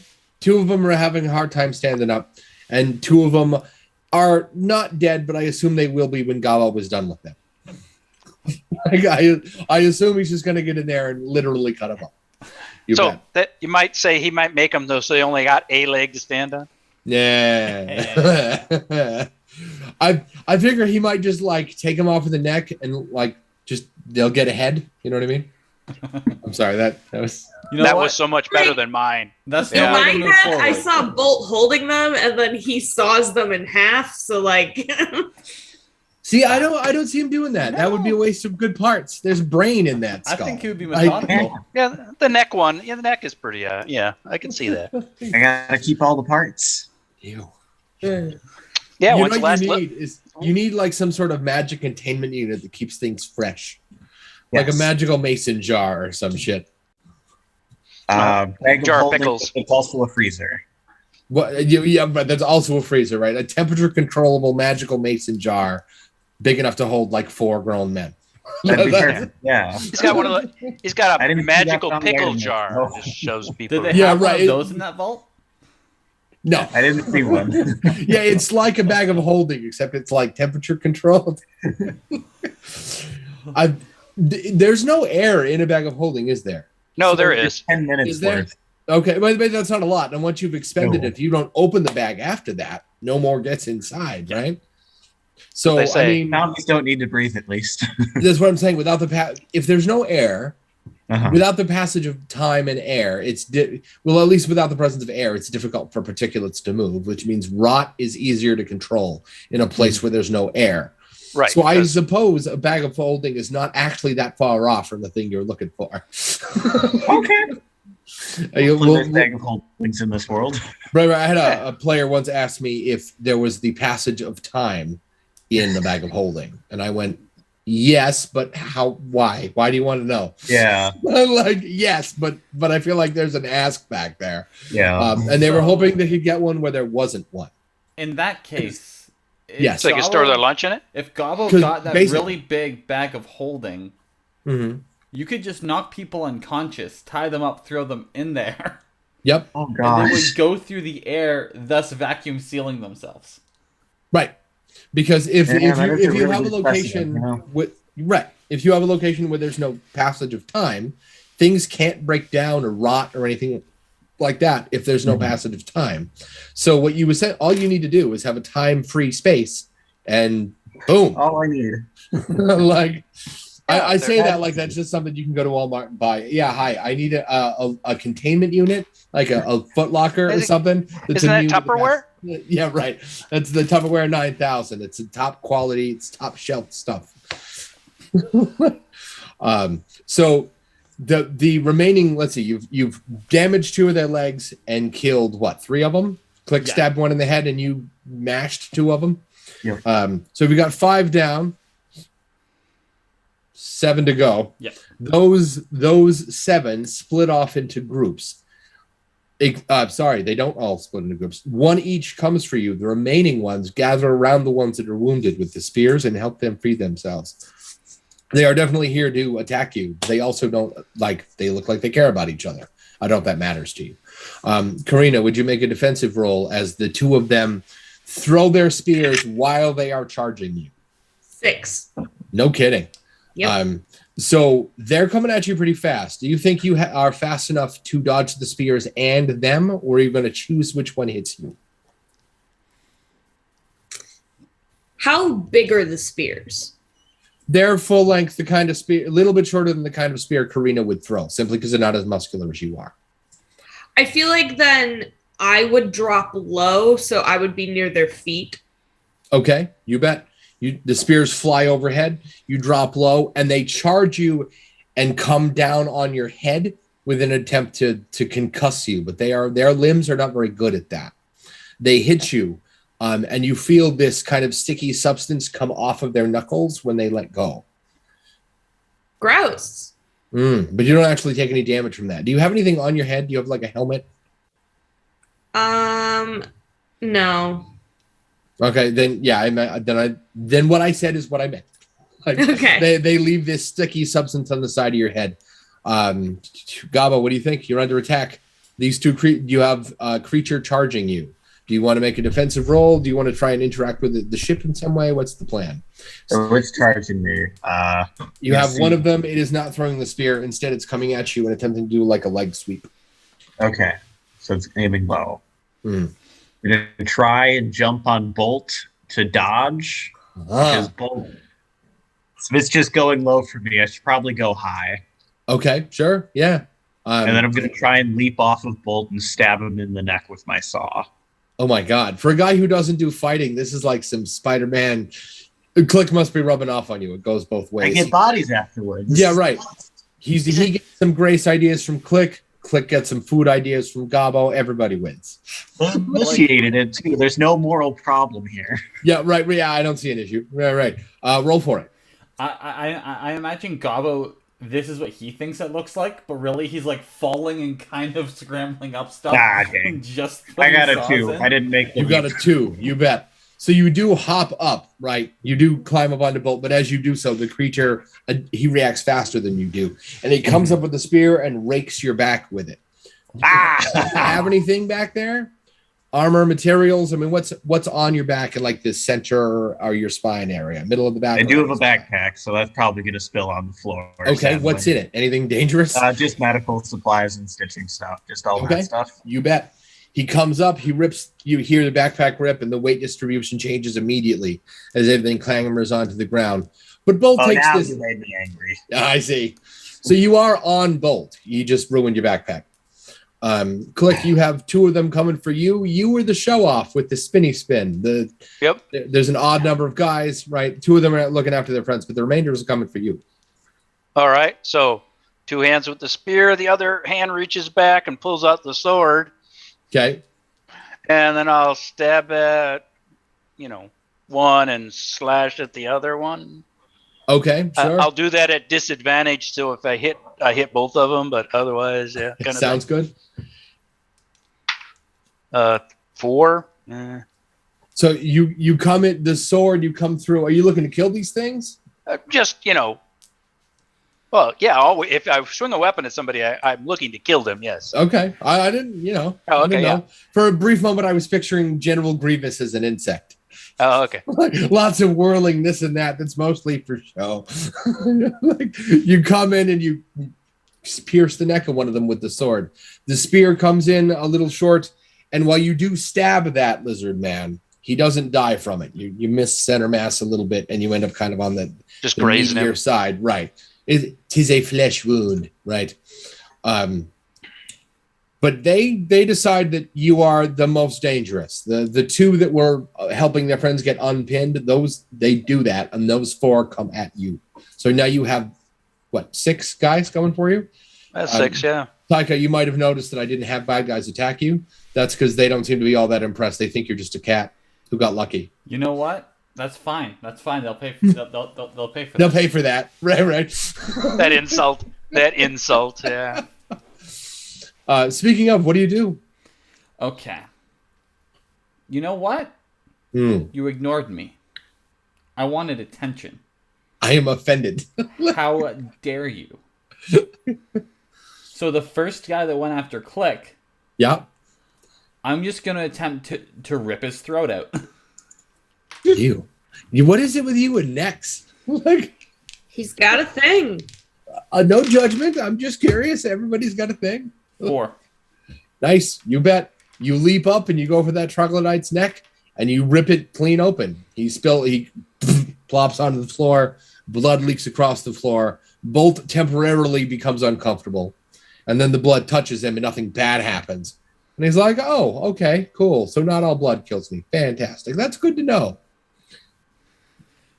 You will pay attention to me.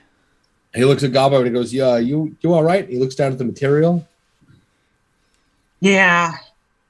Oh, no. I was going after the first one that went after Click. Oh, I know what you were doing. Right. But you killed that guy and his blood went everywhere. Oh, I see. Cool. So Bolt looks at Gobbo and goes, I should pile drive him into the floor. The one that ripped your backpack. And he goes, understood. And he and does, in fact, pile drive him into the floor like a railroad spike. Problem, this leaves a big hole in your deck. But he does go right through it. That creature is now in your lower decks like a stain. The remaining creatures gather around Click. Karina, what do you want to do? More spears are coming this way. The people from above have apparently adjusted their guns or whatever it is they're shooting them from. So, are there still ropes attached to the boat? There are 2. How thick are they? Pretty thick. Thick enough that I could potentially try and get on the ropes and get over to where they were shot from. Absolutely. Like a zip line in reverse. Yeah, absolutely. Yes. That cliff is up there. You're going to spend like a turn climbing, but yeah, I don't see why not. Yeah, you bet. So let me get this straight. You're going to run through the ropes and not cut it? Yes, I want to get to the things that are shooting the ropes. You bet. So you're the most combat heavy one. Click can totally handle his own in combat too. But let me get this straight. One of your front of 25% of your party and probably 50% of your physical offense party is about to leave when you're outnumbered by more than a little bit to climb into an unknown location where presumably there are more of these things. Is that right?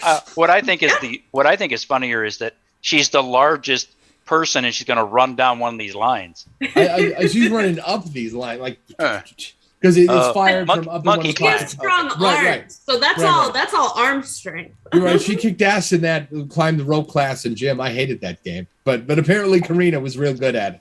Yes, you bet. I love that you're not gonna if it's attached to a machine or something, the other end will still be attached if you cut the rope on this end. So I love that you're not doing that. Right?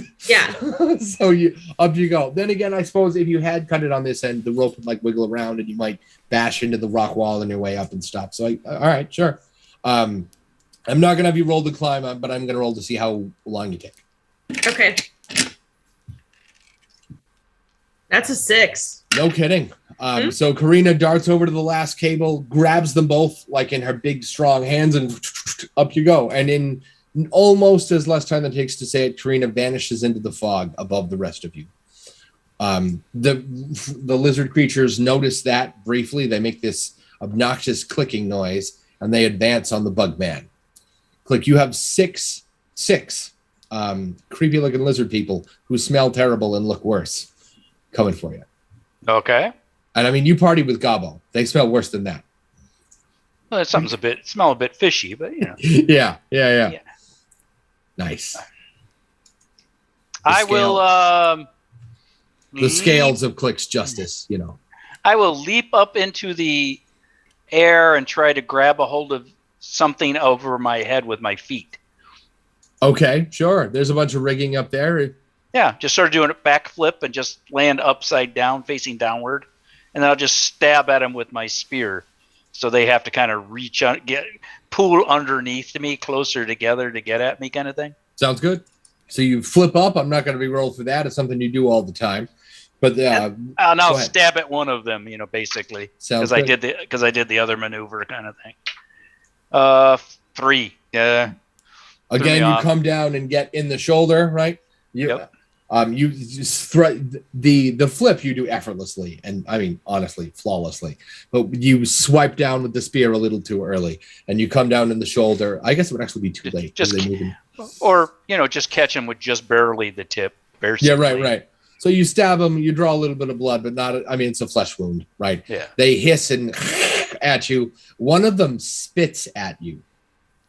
It's not acid spit or anything. He's just being rude. Yeah, well, I have an exoskeleton. It doesn't stick to me very well. Would you make 3 defensive rolls to avoid these spears coming at you? 6, a 2, and a 4. Not bad. So you get 1 stab. You're upside down. So these things stab you in the shoulder area, your left shoulder. Arm, is there anything of value there? I don't. I wear a cross bandolier to hold my sword and a belt thing. Yeah, that's right. So they just stab you and draw blood. There's something on the end of that spear. You probably don't want that in your body. Make a con save. 4. I'm on the force today. I see that. You bet. You you kind of and shake off whatever's in that. But you get go ahead. Would I get advantage because I'm an insect and not a mammal or a reptile kind of thing? Not in this particular case. No, I don't think so. But you shake off whatever that was. This cold, inky feeling ripples from the wound, and you just sort of brace and shake it off. But you get the impression that a less impressive physical specimen would have failed to do that. Gobbo, what do you think? On the one hand, you're being ignored. On the other hand, Click is outnumbered by quite a bit, and he's upside down. I don't know. I mean, he's probably fine with that, right? But he is upside down, caught in the ship rigging. Both and I can just come in and start hacking away at them, right? Yeah, absolutely. Yeah, we're gonna do that then. You bet. You march forward and you get involved. What does that look like? Do you pound him flat? Does he pick him up and you cut him up? I mean, walk me through this. He's gonna run through, grab one, and then I'm just gonna cut him in half, and then he's gonna toss it, and we're just gonna keep going. Nice, you bet. So, Taika, yes. As part of that, I would like to empower Gobbo's bone saw. Nice. Empower? Yeah. I would like to give it divine energy. Hell Is that yeah. a thing you can do? It's gonna take. I'm not gonna be able to go after any of them because it's my entire focus. But yeah. Sure. Now, what does this do? Does he deal more damage? Does it burst into flames? Does it consume their very soul? It would all depend on what Gobbo loves. I'm empowering this with love through Gobbo. I see. Gobbo, what is it that you love? Way down deep inside. Bodies. Even dead ones, right? Like corpses? Friendship. He said he makes friends. He's deep down inside. Friendship. That's the main goal of this. Friendship zombies. Oh my God. So as you start hacking these guys up, right? The moment your bone star starts to give off warm, positive vibes that are still somehow black, like lit by a black light. Like there's this weird confusion of like the light that only like that very, very purple black light color and positivity. And as you cut these guys apart, when they die, they immediately come back to life. And you get this eyesight recognition thing where they are your friend. You can just feel the friendly recognition angle. You're confident that if they still had hands, they would hug you with them. Gross. So the good news is the fight is temporarily over. The bad news is wherever Karina went, she has not gotten to the top of the platform yet. You actually have. They just can't see you yet. When you come up to the rope, you come up and over. The rope is fire tight enough that it's like pressed up against the mouth of the cave like this, and then slope down. Obviously, right? Which means you have a choice. You can kind of spring up, or like do the little scout thing. Up to you. I'm just gonna spring up. You bet. With my sword out. You are looking at maybe twice the number of fishmen you were just looking at, and they have what looks very much like an overgrown harpoon gun. I would like to cut the harpoon gun. You bet. So you're going to get one free round because they were not expecting that at all. Not at all. Here is my plan. Okay. It sounds a little crazy. All of your plans. I would like to destroy the harpoon gun. Mm-hmm. And I climbed up a rope that's still attached to the boat. That's going to go slack once it gets cut off from the harpoon gun. Agreed. I'm going to jump into the water with the rope so that once I hit the water, I can then get back onto the boat.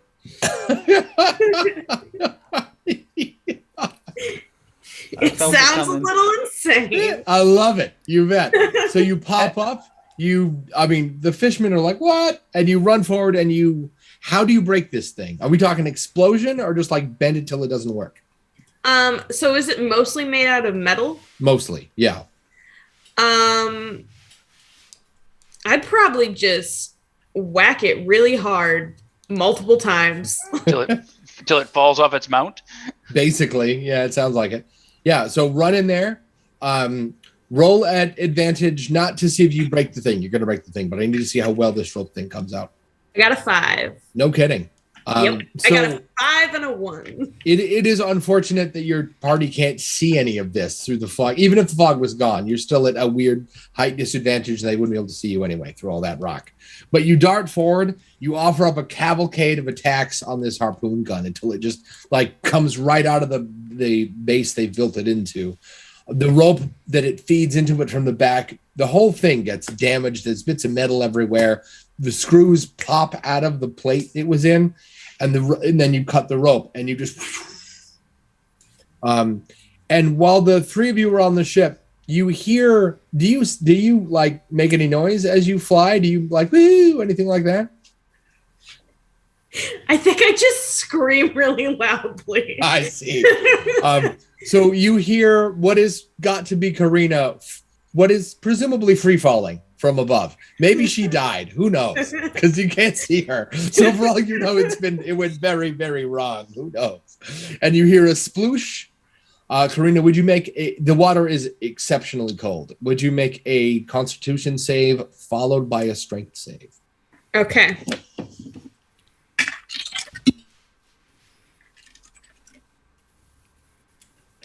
All right, so for the first one, I got a 4. Yep. And for the second one, I got a 5. You bet. So the water is very cold, but you brace. It's not the end of the world. Right after that, something very dense and kind of greasy, which is impressive because you're underwater, but you can still feel the difference, reaches out and grabs you around the midsection and attempts to pull you down. You are strong enough to keep it from doing that, but not strong enough to get it to let go of you. Great. How long can you hold your breath? You are currently underwater. For a very long amount of time. Okay, sure. For a human. Fair amount of time. But like for a human, right? For an orc. Oh, I see. Because although is that better or worse than a human? I feel like it's better. They have bigger lung capacity. I see. Like Click has an idea when he checks the edge. Does he see her flashing around the water? So yeah, you'll see, a thrashing, but it's subtle. Like if it's Karina, you add him with a screaming went. Click's intelligent. That's Karina, but she's low enough under the surface you can't actually see her. Oh, I want to pull one of these spears out of the side of the boat with the rope still hooked to it a little piece. Okay, you bet. And I throw it at her to spear her and hang on the end of the rope. What? Yep. I'm gonna stab you. I want you to hold on to that wound. No, it's a spear. It's designed to hold on to things. Yeah, right. It's a harpoon, right? And Right. stab things. Yeah, right. It worked on the boat. It'll work on her. And I'll just pull her back in. You're fishing. Did you let go? I'm hoping it's a different one than the one I'm already holding on. I was just about to ask. You cut the other way. Otherwise, he just stranded me in the water. No, I hang on to the end of the rope. My point is to pull her aboard. Right. Busy. She's too busy to hang on to something to have me pull her up. Oh, So I figured- see. Yeah. She's busy. So my wife is and my- I have this game called Gloomhaven. It's a card game. Right? Yeah, I know. I played it. We love Gloomhaven. Have you played as the Void Warden in the Jaws of the Lion, the smaller one? No. So the Void Warden has cards like heal 5 hit points, but be poisoned. This is kind of what I'm imagining right now. Ever plays the Void Warden? She's great. And she was like, I have 8 hit points. I play a very squishy character, which is weird because I'm like a frontline fighter with tiny hit points. What? but she's the Demolition is super fun to play. So I'm always going, heal me, please. And her best card heals me for 5 points of my total 8. Oh yeah. But it comes with poison. And I'm just Click's very I'm gonna hurt you now to save you. It's good for you. Hold still. You are attacking somebody you can't see. So make Right. that At disadvantage, right? I hope this one's the one. 2 5s. Nice. Yeah. So, Karina, while you are busy struggling to get out of the grip of whatever this fucking thing is, a spear catches you in the meaty part of your shoulder from above. Ow! And then I brace myself against the edge of the thing and I start towing her in. You almost immediately suffer resistance. Maybe it's Karina. Maybe she took that the wrong way. Who knows? How strong is Click? If he was a D&D character, are we talking 16, 18, 12? Probably in that 16 range, like that +2 range. No, yeah, you're pretty strong. All right, sure. Because I have a lot of, I have 4 arms pulling. Each arm necessarily isn't that strong by itself. But collectively, right. So it's a great idea, but Karina's underwater, which means she's wet and water weighs something, right? But still, there's a lot of weight fighting with you.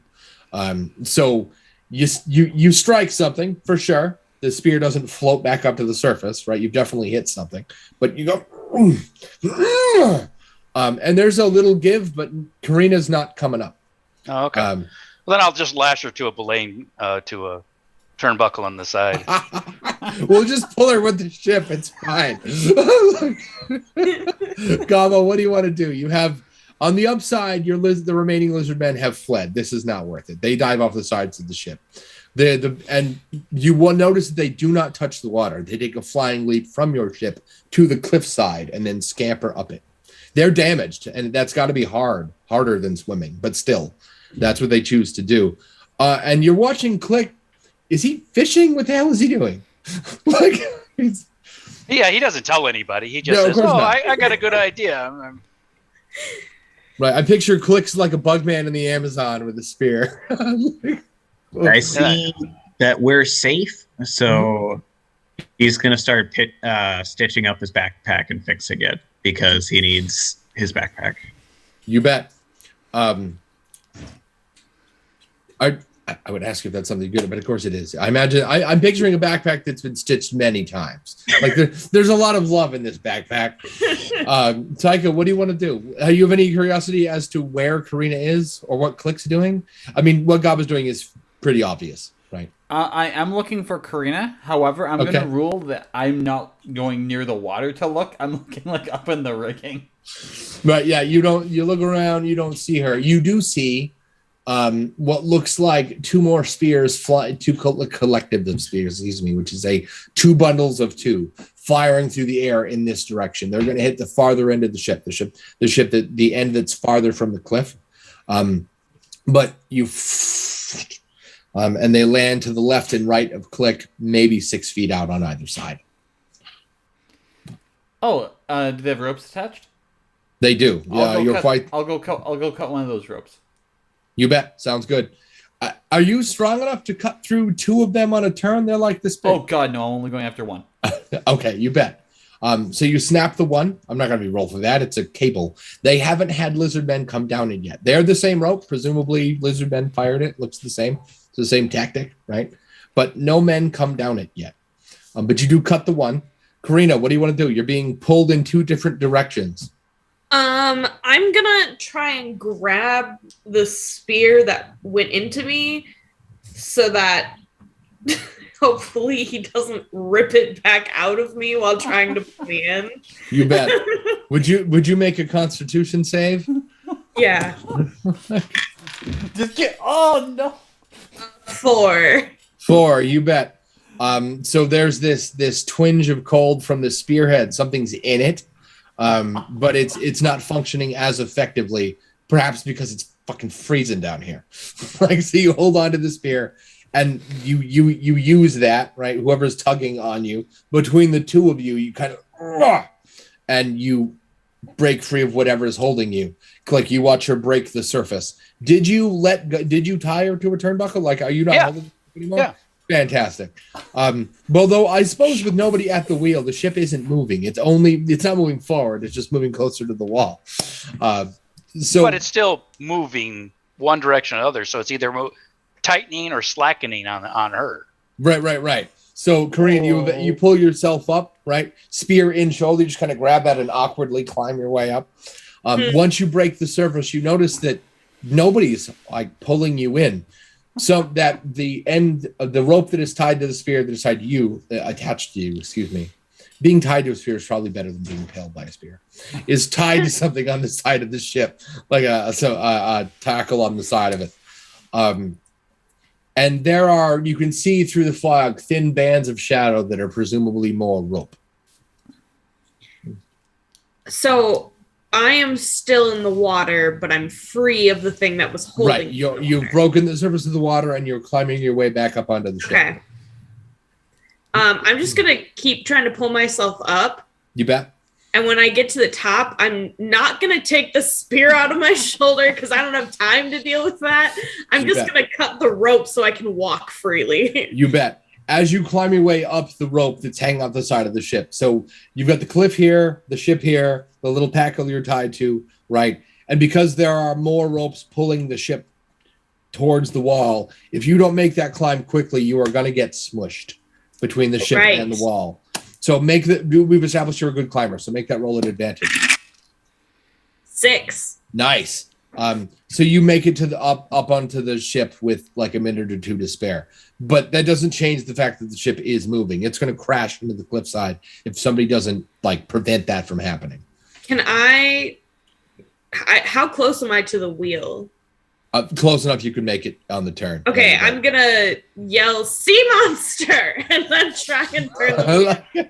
What more do you need to know? No other instructions, just sea monster. Click, what are you doing since you're not busy pulling her in? Well, those spear things landed on either side of me, and she yelled that there was a sea monster down there, so I just pull one up and throw it at the sea monster.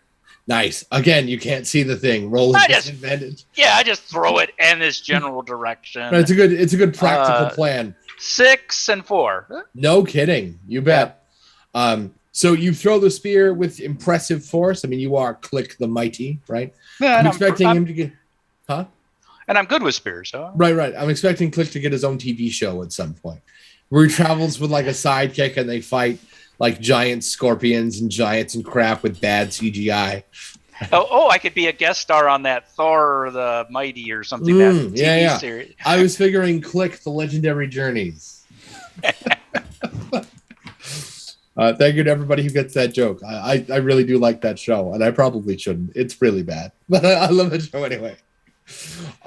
So you hear it, you watch the spear, and it doesn't come back up. So presumably you've struck something. Gobbo, what do you think? Taika's busy cutting rope. Click is busy throwing rope. Karina's back on the ship with spear in shoulder, but hasn't bothered to remove it. And is trying to get the ship away from the wall.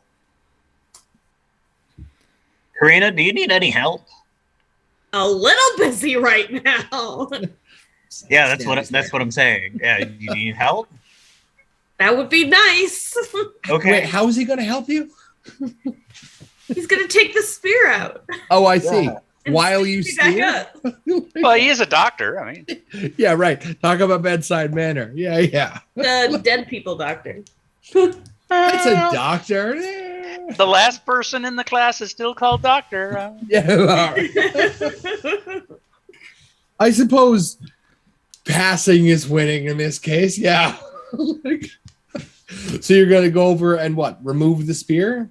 And start stitching up while she's steering. You bet. You recognize that there's some sort of toxin in her skin. It's not going to affect her whole body or anything as long as she doesn't move all that much. Like it's one of those, as your muscles do their thing, you can work stuff further into the body. So you can try and get Karina to essentially like make this turn and then like lay down and do nothing. Though I don't see that working out. Go ahead. Also, the cold won't it slow it down? She's like practically freezing to death. Right. I mean, when she warms up, she's going to have problems. Removing the spear doesn't remove the toxin, right? So you've got a couple of choices. She's got like a rotten patch in her shoulder. Mm-hmm. I'm not suggesting that you go in there with a bone saw, right? No, he's got a core for that. Yeah, right. I'm not even suggesting that you tell her. I'm just saying that you know that it's more than just a spear wound. When she warms up, that's going to get bad. Karina, I'm going to patch you up, but right after you finish sailing us to safety, lay down, and then we're going to have a talk. What does that mean? That's not foreboding or anything. Just give it to me straight. You're poisoned. Cool, make an antidote. Okay. Right, because it just works like that. Right? In her mind, it does. Give it a sniff, figure out what it is, fix it. Oh, I already have a solution to this poison. Anyways, you do? I do. The love of a good fellow cat? No. I will. That monk blood? It's part of it. I will go and start to lick the wound. Ew. Taking the poison in onto myself because I am partially divine, it'll burn off slowly instead of just fester. Okay, so sure. I'll be poisoned for like another day, so I'll be out of it again. But yeah, so in my brain, I'm watching what is basically Conan the Woman, and like this frail, pale skin, creepy necromancer dude who lives in the woods and never sees the sun. Remove this ridiculous spear. Like the kind of thing it's made out of, it's two halves of a stick bolted together, right? It's a very crude spear. Remove it, like stitch her up, make an ugly face, stitch her up, and then this cat hop on her shoulder. Oh yeah, and like I do have like the patterned tongue that cats have, so like I'm openly licking your battle wound. Probably doesn't feel good, but I am mystically drawing the poison into myself, and then I just faint. Again, just boom, onto the ship's deck. Lick, whack. You bet. So, Karina, make a roll to get you away from the wall. At disadvantage, you walk in. You bet.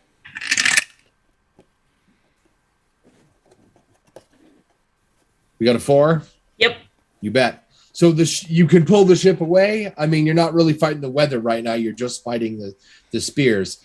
If the rest of you go cut the spears, she can break the rest of you free and, move away. As you do that, you watch that the fog pulls off the ship as you sail through it, and huge black, get out of here. My house cat has decided that my dice are playthings. Stop that. As you pull the ship out of the fog, you watch a huge black shape that I can best describe as a tentacle fly up out of the water, grab those 2 lizard men that were climbing the cliff, and they vanish. But you sail away successfully. Where to? Do we want to pick one of those uninhabited islands and hope for the best and recover there? Are we recovering on the ship and just make the best of it? What's the plan? I think we recover on the ship because we don't know what else could be on an island. The cat. Cat? The cat. I am in support of the cat. You need to stay out of my things. Yeah, she's a poofy baby.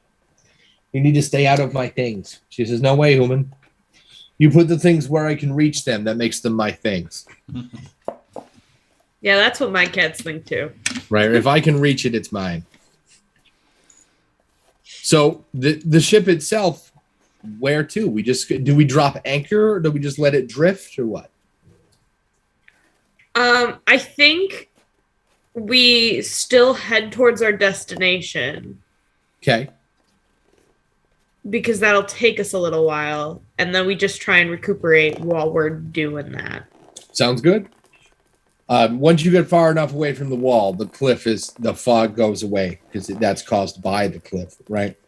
So as you sail around, you have a choice. You can drift closer to Yem, the ancestral home of necromancers, where the ground itself is made out of compressed ash, or you can swing out towards the rocky crown that makes up the ring that is Uresia. The lands beyond are there. Presumably, there is a world beyond Uresia, but the average person does not know what it is. The water, if it makes a difference, the water pulls you like a waterfall towards the cliff, towards the stone ring. I don't like that we're being pulled towards those cliffs. Yeah. But also, I don't really like necromancers either. I feel like necromancers is the safer option since we have one ourselves. Yeah. Oh, I see. Right. So you have like an inn. Right. That's creepy. Hey, yeah, our best friend is a necromancer. Yeah. Right. No judgments here. Right. Yeah. So you pull that way, right? Yem is mostly mountain, right? It's a giant rocky peak with lots of cities and villages built into the sides of it. There isn't a whole lot of horizontally flat Yem, except for the Grand Necropolis on the top of it, of course, which is like the size of Rhode Island. It's just a single structure that's that large. Though I suppose Rhode Island is kind of a runty state, but still, one building that large would still be something. So as you pull in close to Yem, you're going to have to fight the tide pretty hard. That pulling sensation is pretty major. You have 2 choices where you could dock the ship if you wanted. They both look uninhabited, right? So you probably have some time for yourselves. One is a dock and the smattering of a town. It looks old and abandoned, frosted over. It's going to be cold, but it doesn't look like you need candles and windows or anything. Okay. And there's also a cavern where the water, like you could sail into the cavern if you wanted to. Deep enough you can see the back of it from here. And there's no candles or anything. I feel like the town might be the safer option. Because anything could be in that cavern. What do you think, Okay. Click? I like it underground. Okay. So we want to crash the ship, sink, and see if we can find an underground cavern. It's a cavern. That cavern makes it underground. I see. Like the cavern starts at literally at sea level, right? But I suppose, technically the sun doesn't touch it. Is that what it takes to be underground? I guess in my head it has to be below the surface. Covered with dirt is underground. All right, fair, yeah. See, I always interpreted underground as crust of the earth. You need to be lower than that. But I suppose not. Subterranean. Exactly right. If we synonymized ground with dirt, and then we literally mean under dirt, then I guess underground. Yeah. Now here's a question: does that mean I can take my home, but bring in which isn't underground, have a bunch of dump trucks come in with dirt and bury it? Am I then underground? No, you're in a crushed building. Yeah. I suppose that's fair. But Yes, that's how they make underground houses. No kidding. I didn't know that. No, it's a construction technique, but they need to be reinforced considerably more. Yeah, I bet. Tons of dirt on top of them. Right. Our house is it was a trailer originally, and then the guy I bought it from did extensive reconstruction. So it's like tongue and groove, knotty pine. I really love it here. But that also means that it weighs a shitload more than it's supposed to, right? So he put big concrete pillars underneath the home. It's the only reason I'm familiar with the concept of I mean, on a science level, I get it, but I live in a place where that happened, just not for dirt. So cavern it is. Is anybody opposed to that? No. You bet. We sail into the cavern. Is that right? Mm-hmm. Yep. Okay. I feel like Karina's been outvoted. She was like village, and everyone else was like, cave. Why do I want to At be this around point, more she's people? like anything's Anything's better than the sea monster. Right. There is that. I mean, your ship is still on the water. I guess it would be on the water in the docks. It's not like you're going to beach it. When you sail into the cavern, there is a distinct contrast from outside where it had begun to get cold and rain and snow and that ucky sleet stuff that comes in fast enough that it makes vision even this far out difficult. Once you get into the cavern, obviously that stuff stops. And the ceiling of the cavern is this brilliant turquoise color with lots of little light refractions in it. The red over here, yellow over there. As you move your vision, the light in it changes. You're looking at like a mother of pearl cave. The ship, I mean, you pull in the ship, no problem. There isn't a dock in here, but there is a big rock you can tie a big jagged piece of stone. You can lash and rope around to hold the ship in place. Between that and the anchor, it's not going anywhere. And there is a lip around the mouth of the cave that's wide enough that you could walk on it, right, around either end. You could go exit the cave on either end. And there is a recess in the far back of the cave that's tall enough that a grown man could walk in it. It's probably 9 feet, give or take, high, and then maybe twice that wide. That looks like it goes down just far enough you can't see the very back of it. I'm curious. How long has it been since our journey started? Like from that about 2 days. No, not from the boat. From like the very beginning. Oh man, I don't know. That was a while ago. Okay. And that I have no idea. I'm going to rule that because of the amount of light from the roof of this cave, Mm-hmm. when I get out of the boat, I just look and go, my hands got bigger. Nice. Why are my paws big? It's called growing. It feels strange. Click was confused. He thought he had hands for a minute. Ah. He is a magical cat. Human hands. When he said hands, I went over and looked at him. Yeah. Then he said paws, and I go, oh, okay. Every now and again, you look over and you swear he has a thumb, right? But yeah, no, he's actually starting to age, and it's Poor visible thing. to him, and it's weird. I bet getting old's not for sissies. You poor thing. So once we pull in on the ship, do we get out of it, or we just park it here and call it good? Like, do we stay on the ship? For now, we just park it here and call it good while people heal. Okay, But sounds we good. Check the ship for damage, you know. Sounds good. Oh yeah, isn't there a giant hole in the deck? Yes, there is a hole in the deck from when you had when Bolt had went and just pounded that guy through it like a cartoon. You bet. But it doesn't go all the way down. The ship's still seaworthy. It's not going to sink or anything. But Why there's don't a we big hole turn in that the deck. into like a ladder or a space with a pole? Right? Why fix it when we can just adjust it? Right. We just make it like a fireman's pole. Yeah. Now it's a feature, not a product. Nice. Damage? That's not damage. It's the beginning of a new adventure. Right? That hole in the wall right there? No, that's a shelf. You can put stuff on that little support beam. The support beam right there. Yeah, you see that thing that's jutting out on the side? This is a shelf. That's funny. So as you pull in the ship and start performing maintenance, and one of you goes, yeah, let's not patch it, and they install a stripper pole instead, right?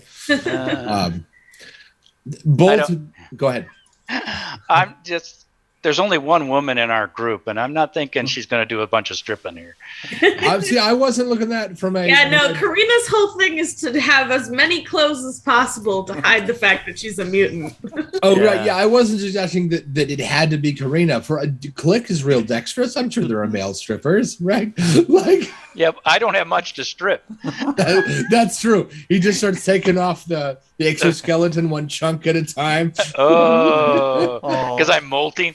Right. Yeah, nobody wants to see that. Put it back on. Maybe we should just fix the hole. Yeah, that's what Click's going to do. He starts fixing the hole. I mean, like, that's funny. So you have some raw material for, I assume that any decent ship has some spare wood in it for repairs without, minor repairs without any kind of major docking. I don't know if that's true or not, but I'm going to assume. I feel like we probably would have put some materials on before leaving, just in case. Have Gobbo's friends stayed? His 2 lizard men that were changed, I don't know. Is the blessing granted by your friendship stabby power permanent?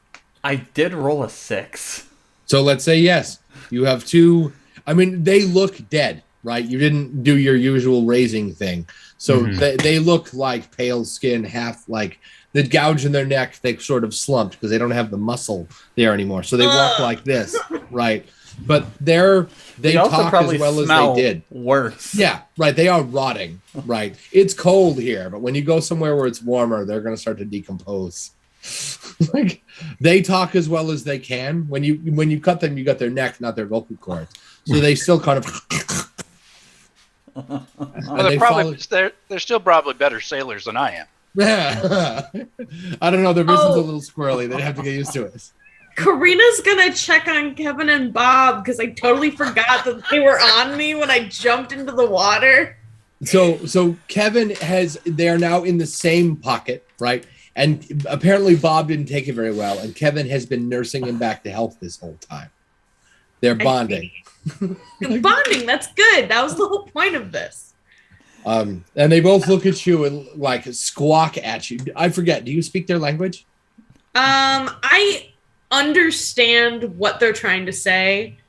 Like, it's like we don't speak each other's languages, but we have enough intent behind what we say that they can understand. The gist, right. So they throw some serious shade for you dunking them in ice cold water like that. I'm like, I'm sorry, I didn't have another way out.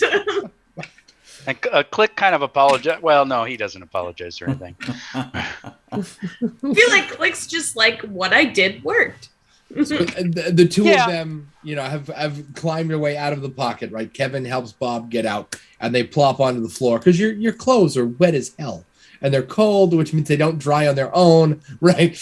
I don't know if you're gonna like go change or whatever, but you are. I mean, you're cold and wet, and this is like not sub-zero temperature, but it is cold. It's like it's so cold that if you put on brand new jeans you just bought and went outside, your sweat would freeze in the jeans. Like, I hate that feeling so much. It's cold as hell here. Do any of you have temperature preferences? Like, to the point where they would become mechanical? Advantages and disadvantages? The cold is nice. Of course it is. Because you. I assume if it starts to drop below, 0 in that Click would be slowed and lethargic or... Because he's an insect or because he doesn't like the cold? Because he's an insect. I think I would have. However, the fact that I'm growing means that like my fur is getting thicker. Right. So it's a weakness that'll probably go away on its own if you get big it wasn't even like that much of a weakness. It was just more of an inconvenience, but it's going to turn into sort of a benefit while losing some of the other things, like, oh, I can't squeeze through that anymore. Bummer. Karina, how do you deal with the cold? Karina's fine with the cold. I mean, she's thick-skinned, plus she wears tons of layers of clothing, so... You bet. How much food do you have on this trip? I would say a decent amount. Enough that 2 days isn't a concern? Yeah. I would say we probably have at least like a week or two worth of food. You bet. as you kind of settle in and do like check yourselves over, right? You do your best to put yourselves together. You work on the ship.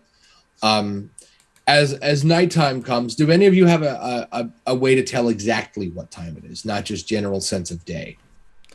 I'm gonna say I do. Oh yeah? What is it? I think it's just like I know. I've never thought about it, but like that seems like a relatively easy thing for someone who is the pet of a damn near the pet of a deity. Sounds good. At exactly 8 p.m., a very hot and dry, but not fire per se, just like a vent on a boiler. A very hot, dry gust of air comes out of that little vent thing you can't see the very end of and washes over the whole cave. Is hot enough and just long enough that anybody who's wet is now not wet. The water level temporarily drops, and then you watch the ocean bring in more water, like the whole ship lowers for just a second. And you watch a little bit more of the cave roof crystallize. It's hot enough and dry enough to dry out stone. And go ahead. Hot enough to dry out feet of water. True. Oh, yeah, right. That was more impressive, honestly. It's true, yeah. Does it affect our ship at all?